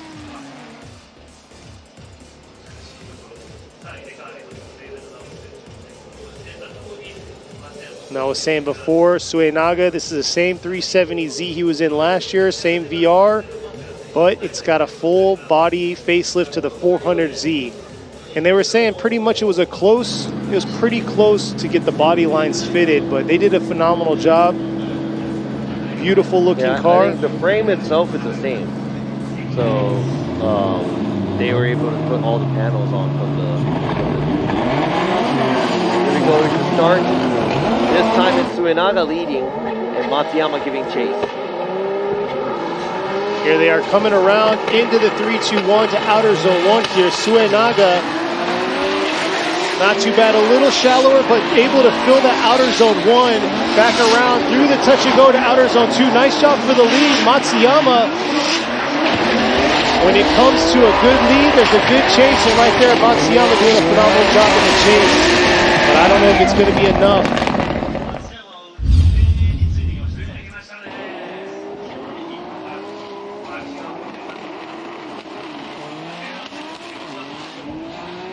Yeah, so it looks like Suenaga does a better job on line at outside zone 1. And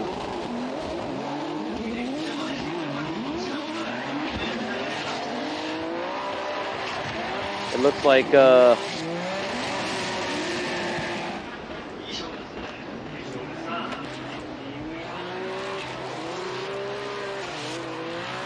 Suenaga not too bad there. No waiver really through that outer zone 1. Matsui still having a little bit of wavering through that. Matsuyama still having a little bit of wavering. Had it in his lead, and this time on his chase, he still had that to the outer zone 1. And as you can see, they're trying to get away because, like, Suenaga is getting into the dirt in the front left. They're not throwing a lot of angle. And, I mean, this is a good match between these two vehicles because the driving style is very different, or very same. But I would have to say if it was against another driver with more angle, it would be easier for us to make a decision. Imamura is going to be going left. Adriana is going to be going left. So right there, Naoto Suenaga gets the win. So last year's Formula Drift Japan champion, Hokuto Matsuyama, is knocked out. And that is it for his season. So currently he is 6th place in the series and he is knocked out. As of now. but he was knocked out at top 32. Better luck to see him. You know, that was the first time he's driving that Supra, the GR Supra from Cusco. Better luck for him next year, and let's see what Suenaga is going to do. He's going to be going against Kale. That'll be interesting there, but here we are, our next battle. We have 2 more battles to wrap this top 32 up. And right here, already at the line, number 37, Koichi Yamashita, the champ, is going against number 77, Yusuke Kusaba. All right, so in this chassis, GR86 chassis, Kusaba, he looks like he's very comfortable in this vehicle. And Yamashita, first year in this TMS E92 BMW. Coming around into this outer zone 1 here. Kusaba trying to dial it in, taking a little shallower line, but Yamashita still shallow to the outer zone 1, bringing it back around to the outer zone 2 here. Not bad. Kusaba diving in a little harder there into this inside clip. Dipping a tire from Kusaba in the chase.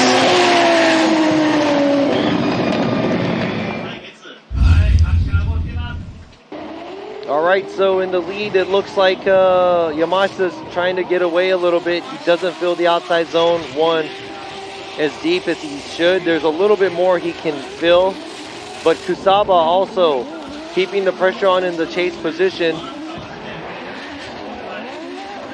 and does a good job in proximity. So I'd have to say, you know, both of the drivers doing all they can, putting up a good fight, and I think Kusaba in the chase position, he is a little bit shallow on angle, but that's probably to be able to keep the pressure on with the proximity behind Yamashita.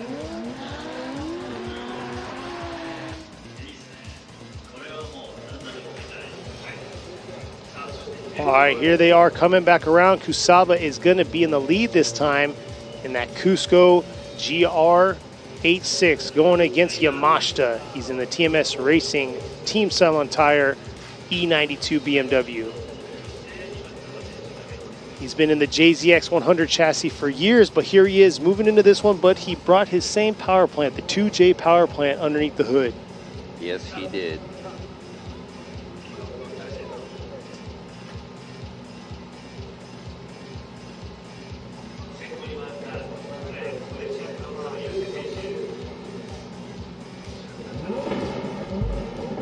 All right, now Kusaba is going to be leading and Yamashita giving chase. Kusaba has been very comfortable in this chassis. Let's see how he is going to do this time in the lead. See how deep he's going to get into this outer zone 1 here. Looking very aggressive. Right, nice job right there on the back line of that outer zone 1. Nice job through the touch and go, bringing it back around through the outer zone 2. Beautiful job. Oh, contact made right there in outer zone 3 by Kusaba. And the way they were going right now, I was getting ready to put it, give it to Kusaba because his lead was a lot better than Yamashita's. Oh yeah, it looked very good, and it just. But right there, he got a little too deep on the wall. Man, if he was only a few inches away. And it was looking very good. It was very aggressive. Look at this line right here, almost perfect line on that outer zone 1, filling the zone completely. Look at that, perfect in the touch and go, back around. Tried to get right back on it, but it just wasn't enough. Not bad contact, but enough contact to, you know, not be able to adjust himself back into it. Yeah, luckily, if you guys watch right here, once he goes through the touch and go into the outer zone 2, you can see Kusaba, he literally got right back on the gas because he's like, oh, I'm coming straight to the wall hard. I need to get right back on it. And unfortunately, he did save himself a little, but it just wasn't enough. And like Robbie said, a few inches more, he probably would have been good and cleared. He would have probably cleared it, and then that would have probably been the win for Kusaba, but and here not we are, this time. The official Koichi Yamashita. He's going to get the win, and he will be moving on to the top 16.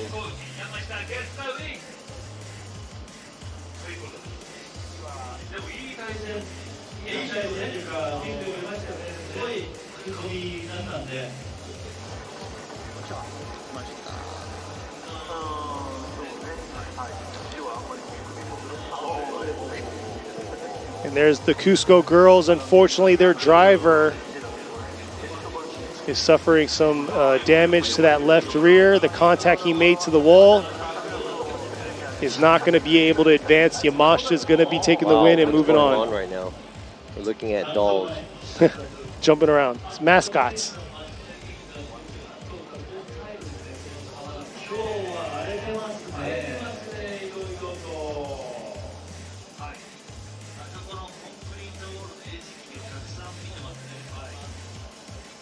Yeah, so, you know, what do you guys think about walls and tracks with walls? Because there's not a whole lot of walls in Japan, and the tracks that we have with walls.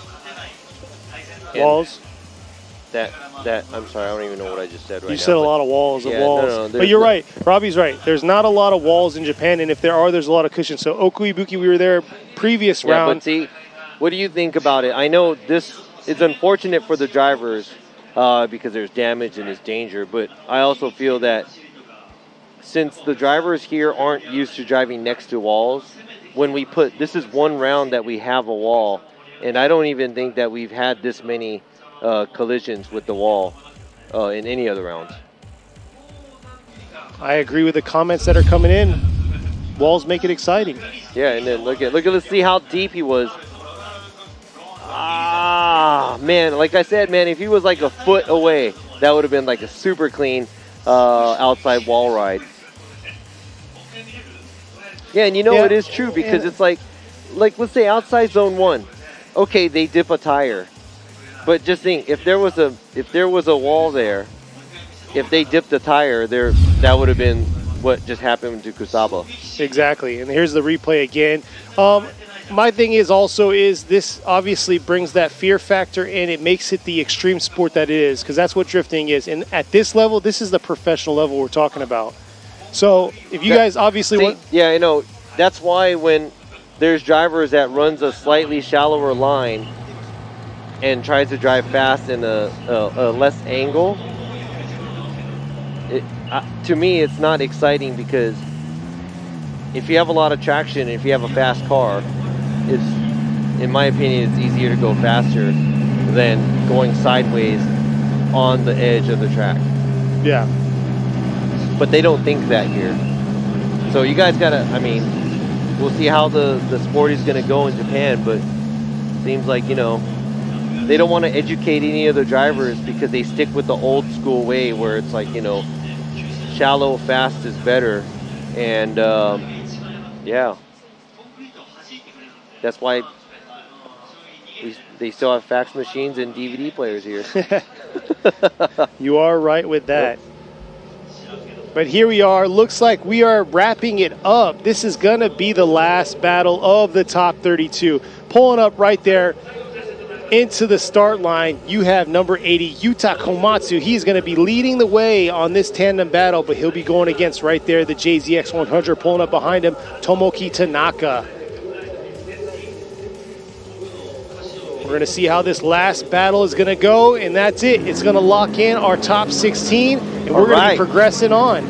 All right, guys, thank you for sticking around. It has been a long top 32. We are here finally at the last battle of the top 32. We have Yuta Komatsu driving the IS350 from Komatsu Racing versus Tomoki Tanaka. He is driving the JZX 100 from Team Ketsujin. That's right, y'all. This has been a 3-hour top 32. And I can't say anything because yesterday's top 16 took a little over 3 hours. So yeah, it's been a long day or a long morning for us. But hey, after this, we're gonna get a bite to eat. We're gonna wake up a little bit, get some Kiva energy drink in us. And we're gonna be ready to knock this top 16 intro, roll into top 16. But till then, we gotta find out who's gonna fill this last spot. Who is gonna go against Yamashita? Is it gonna be Komatsu or is it gonna be Tanaka?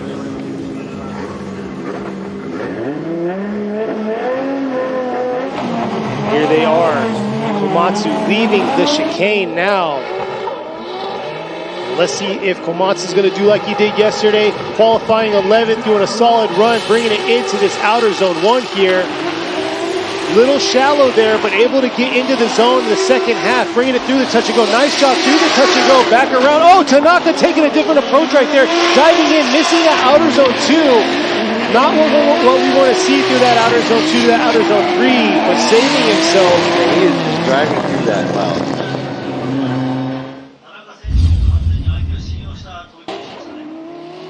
And let's go ahead and right here, initiation. Not a hard flick by Komatsu, but right on the edge of the track. Gets into outside zone 1 very late.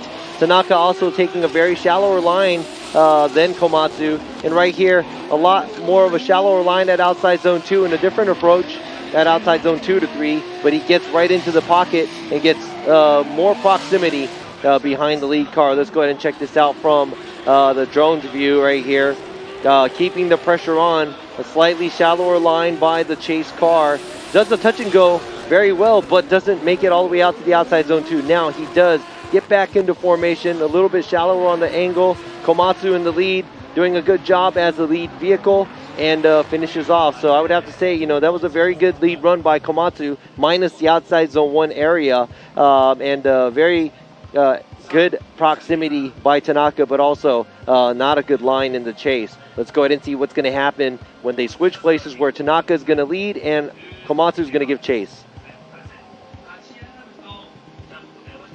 There they are rolling up. Drone's falling offline right now. And there they are at the start line, ready to go. Yuta Komatsu on the left side for the chase, going against Tomoki Tanaka, who's going to be in the lead this time. Tanaka's got to fill those zones, especially the zones that he missed during the chase, and then Komatsu's got to keep that close proximity, but he has to mimic the angle and line of the lead driver. And here they are leaving the chicane now, approaching us 3-2-1. This is it. This could be the last battle of the top 32 for 2023. And here they are coming around. Komatsu just lost there from the start. Zero visibility, bringing it back around, maybe too deep right here through that outer zone 3, but saving it right there, leaving outer zone 3, and it looks like Komatsu just struggling in that chase position all the way through the course. Yeah, I think the timing of the initiation. One mistake early on. Yeah, and he looked like he was a little late into initiation, passing the 1 cone, and pretty much could not keep his pace. Fell back a lot because he washed out at outside zone 1, and that's pretty much going to be it. You could see him at outer zone 1. He was washing out, so he let his car settle, and that delay that he let his car settle was enough for Tanaka to just kind of pull away right there. See, he's pulling away. Tanaka was already settled in, ready to go, and unfortunately Komatsu, he took the wrong approach to that outer zone 1, or the 3-2-1, and he fell short. So here he is, finishing strong, Tomoki Tanaka. And, this might be an easy last call for these judges. And here is the results for the last battle of the top 32. And here we are. Imamura is going left. Adriana is going to be going left. So right there, Tomoki Tanaka, he is going to fill that last spot of the top 16. And this is it. That wraps it up. Top 32 is in the books for this round, the final round. That was the last top 32 that we have ever for the 2023 season, because this is the last round, and we will be seeing who's going to be crowned the champion for the 2023 season. Is it going to be Kohashi? Is it going to be Minoa, or Takahashi, or Kanta, or Sobagiri? I don't know. I'm taking baby steps. I want to know who's going to win this round first, and then we can move on to that. But yeah, it's going to be a tough fit battle. The drivers that are on there, we're going to produce the brackets. The top 32 brackets are there already in the little link in the chat, so you can click on it. You can already see who's going to be battling it out. We have a lot of good drivers. We got Calais coming back from the WRC, and Drift Masters joining us again. And then you also got Kanta, the #1 contender here, qualifying #1 yesterday. Okay, so I guess we're going to go into the WRC demo. The GR Yaris WRC vehicle is out here, and they're going to do a demo out here, and I guess the driver of Katsuta, which is a rally driver, he podiumed at the WRC round in Japan, I believe, last year, and he is in this GR Yaris, and he's going to do a short demo here for those of you out here to see some four-wheel drive drifting. Now this don't need counter steer because it's four-wheel drive, but I think a rear-wheel drive, I still think they should have counter steer. And I think in the FD dictionary, the word drift says a rear-wheel drive car sliding and counter steering. Oh yeah, it's actually in there. It's funny though because Robbie was trying to get into this last winter. He wanted to get into the all-wheel drive drift scene. You know, was prepped and ready, and then like Robbie in true Robbie fashion was like, you know what? I want to do this instead. And here he is. Yo, this is fun. Four-wheel drive drifting is super fun. Look at that. He's warming up his brakes and tires. Look at the way the car is moving. It's like, kind of like it's alive.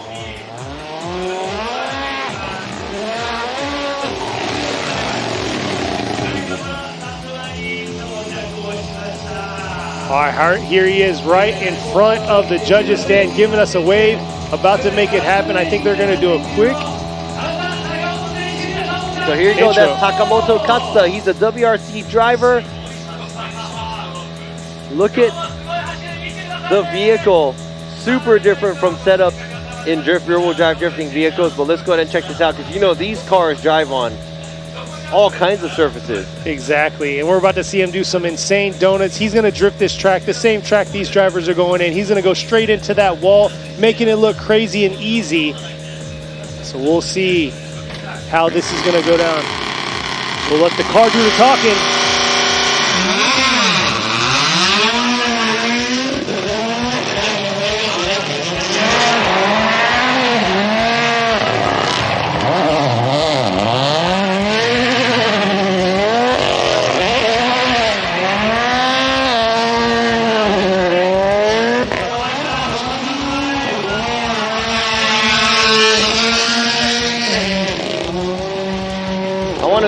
I want to see him go through the kitty litter. I do too. He won't need no towing because he'll drive right through it. Look at him swinging it around, making everybody four-wheel involved. drive drifting is super fun. Like, it's totally different from rear-wheel drive. It's like, just because you know how to drive rear-wheel drive, that doesn't mean that you can just hop in a four-wheel drive and do it either.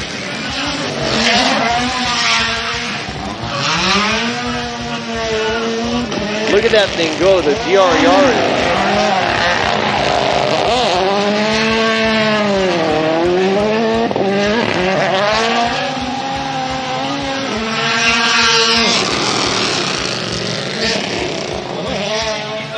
There he is, spinning some donuts right here. Man, see, I want to drive something like that. That looks super fun.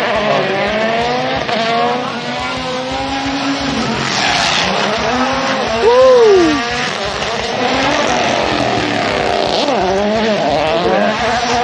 Look at the control right there, swinging around.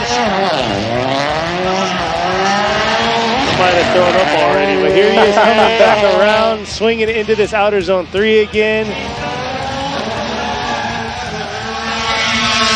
Screaming right in front of us and in the crowd, bringing it back around the bend from outer zone 1 into this 3-2-1, getting all of the crowd involved.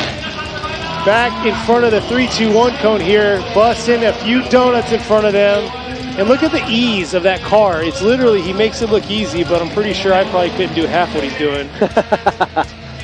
I think you just smell burnt clutch the whole time. So when I tried four-wheel drive cars, doing the donut is not, if you could do a donut in a rear-wheel drive car, it's not as bad in a four-wheel drive car. But man, once you get out the donut and try to do a figure 8, oh man, it was pretty complicating because you want to counter steer, like you have the bad not bad habits, but the bad habits that you have as a rear-wheel drive driver.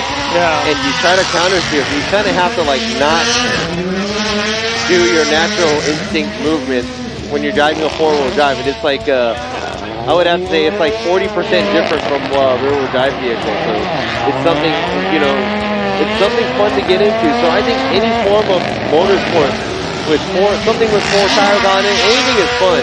It could be a slow car, it could be a fast car. As long as you can drive a car and do it on, you know, surfaces like this where you can freely not have to worry about getting busted by anybody. Yeah, this driver coming out, showing what's up for the WRC drivers out there, and we have one that is joining us this round. Joined us in Abisu also. He's the 2022 World Rally Champion. And man, this car, the mobility and the nimbleness of this car just is insane. But here he is coming back around into this outer zone 3.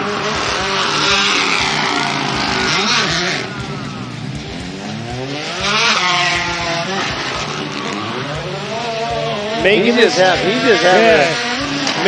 track his own playground right here.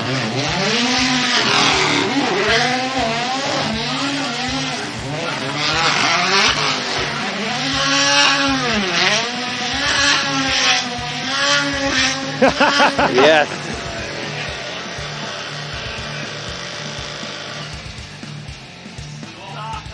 Dude, the car sounds cool too. Yes, it does. The anti-lag on that car is insane. The whole time.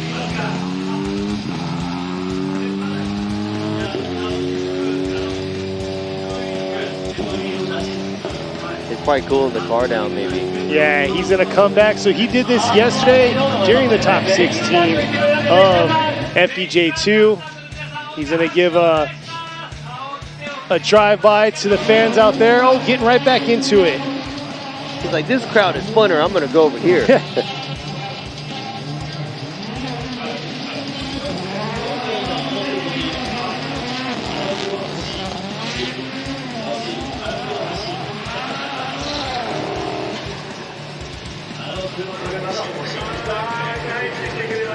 Here he is coming right back in front of the judges. Let's get a few words from him. Give us some insight of the insane driving that he just gave us. And we'll have Robbie on the mic to translate.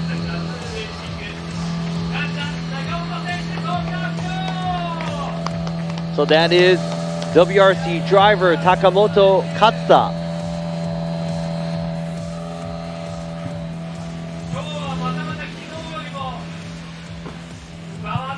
Listen, man, you were spinning a lot more than yesterday. Thank you. ありがとうございました。ちょっと回りすぎたかなと思ったんですけど、 I think I did a little bit too much. 声があったんで、 But it sounded like people wanted to see it over there too, so I had to go back and do it one more time. やっぱりこの大きなところで回り来るの He's は like, 楽 how's しい it ん feel? で、 It's like, oh yeah, it's fun to rip it around in the track this big. F1 の車両でこんな走りが今度はできたらなと思うんで、 He said, you know, ちょっと I was 来 hoping 年 that I 僕も could do 頑張 the って same 練習し thing. ます。 I hope I can do the same thing as a rear wheel in a rear wheel drive car like that, drive like that in a rear wheel drive car. He's like, I'll try to practice next year. And they're like, oh, are you giving us a hint on something? You know, he's like, no. You know, he just wants to learn it and get the abilities of driving a rear wheel drive. すいません、聞こえなかったです。はい。 He's like, have you ever been to events like this? He's like, this is the first time I've been to an event, a drifting event. It's a very different motorsport to enjoy. And you know, the tire smoke, and it feels really good and it's exciting to watch. He said, now I want to see how far this sport is going to go. I'm looking forward to it. So he is, you know, racing and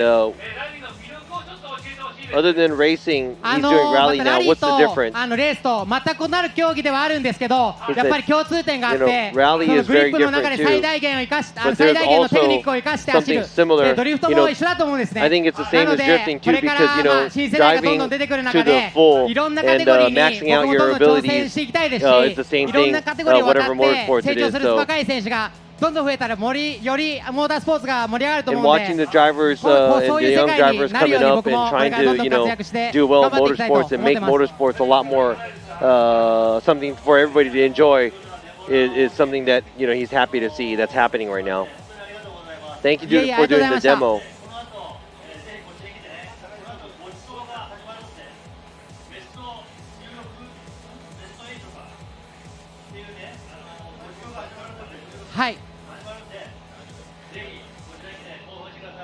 Yeah, so come on up here and watch the top 16 and top 8 that we're going to have a little later. It's like, yeah, I would like to enjoy it. It's going to be fun.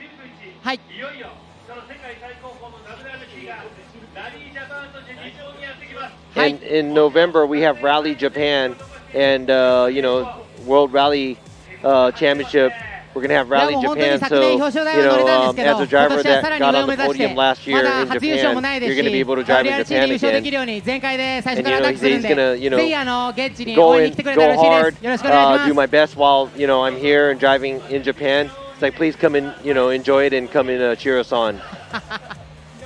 気づかなかったです。ありがとうございます。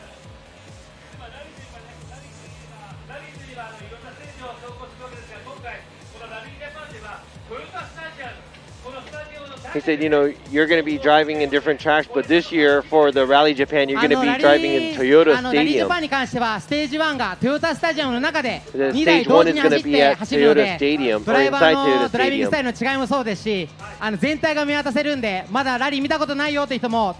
So this is something that's very, very different from somebody who's never even seen Rally. It's pretty sure everybody's going to be able to enjoy it. So I hope, you have an opportunity to come and check it out. So 16 to 19 of November, Rally Japan. It's going to be here in Japan, so everybody, come and watch Takamoto Katsuta. And I think Kali is going to be here too, so he's like, come and enjoy the rally in motorsports.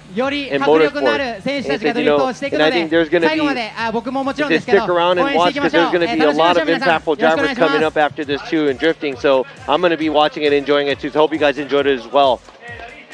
Thank you very much to Mr. Katsuta and the demo that he showed, the abilities of this all-wheel drive vehicle here, and if you have the time to, if you want to go and check out the Rally Japan, go ahead and check that out in November from 16th to the 19th. Yeah. All right, so that was very exciting, and Katsuta did a great job on the demo. So now he's doing more donuts over there. Now he is going back to their pits. Thanks to Toyota and all of them for bringing in the opportunity so we can see this. Now we're going to have the top 16 opening ceremony. I think it's going to start from 1300 in Japan, which is 1 o'clock. They will start the competition from 1320, which is 1:20. So make sure you don't miss it. Make sure you come back if you're watching the live stream. Don't miss out, because you saw how hot some of the top 32 battles were, and we still don't know who the champion is going to be for the championship. Make sure you come and watch this and witness this, and who's going to be the 2023 Women's Japan champion. Exactly. Yes, a lot more tandem battles happening. Join us. Opening ceremonies, like he said, 1300. We're going to be opening it up, introducing these 16 drivers that have made it into this last part. Yeah, so let's see what's going to happen. So we'll see you guys back here at 1300 Japan time.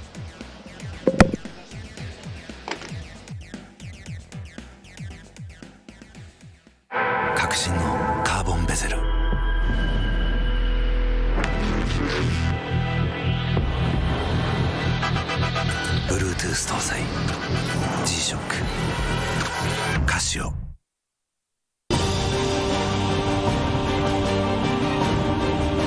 The brightness called brilliant, blinding and vivid.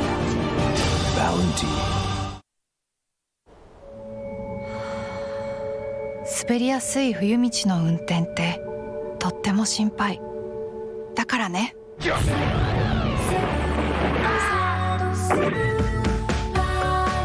氷でも雪でもよりちゃんと曲がる、よりちゃんと止まる、ウルトラ吸水ゴムのアイスガード777にしよ。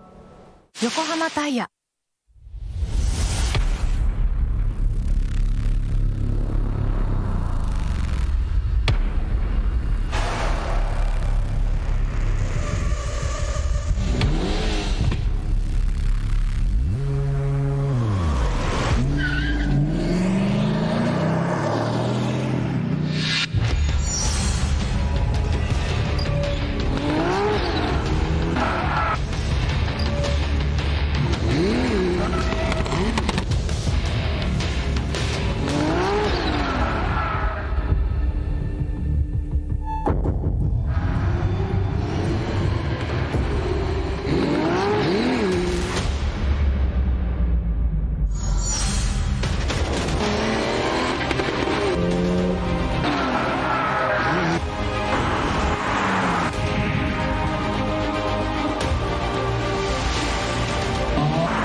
究極の静かさと安全性。オンロード、オフロード、世界中で活躍するケンダ。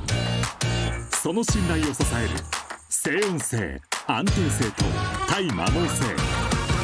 世界が認めた技術と信頼を街乗りである。高品質と納得の価格、タイヤのポテンシャルをあなたに。ケンダ。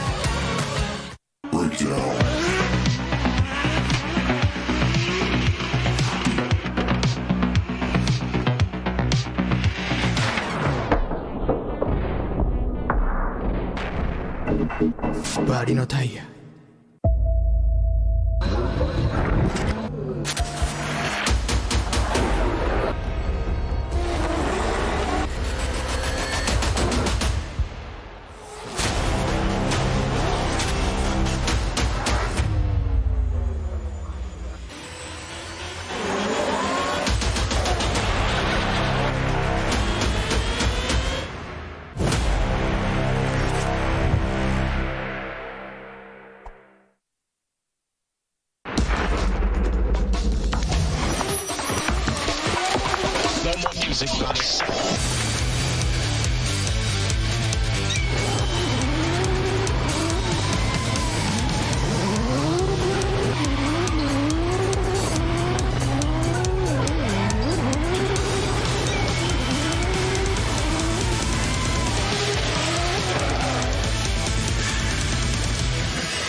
What's up, guys? It's Frederick Alspo, and I use RSR suspension on all my drift cars. I love RSR. Iyo RSR Ichiban.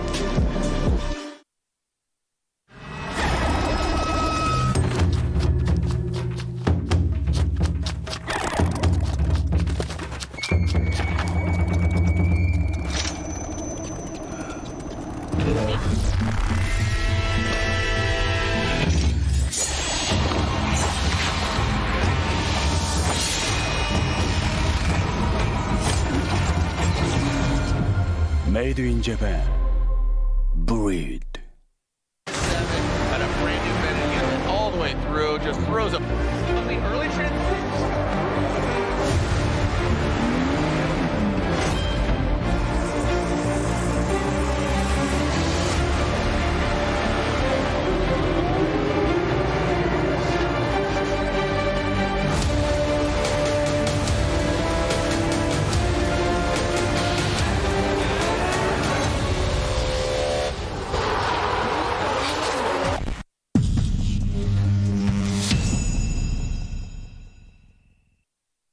In a world of extremes,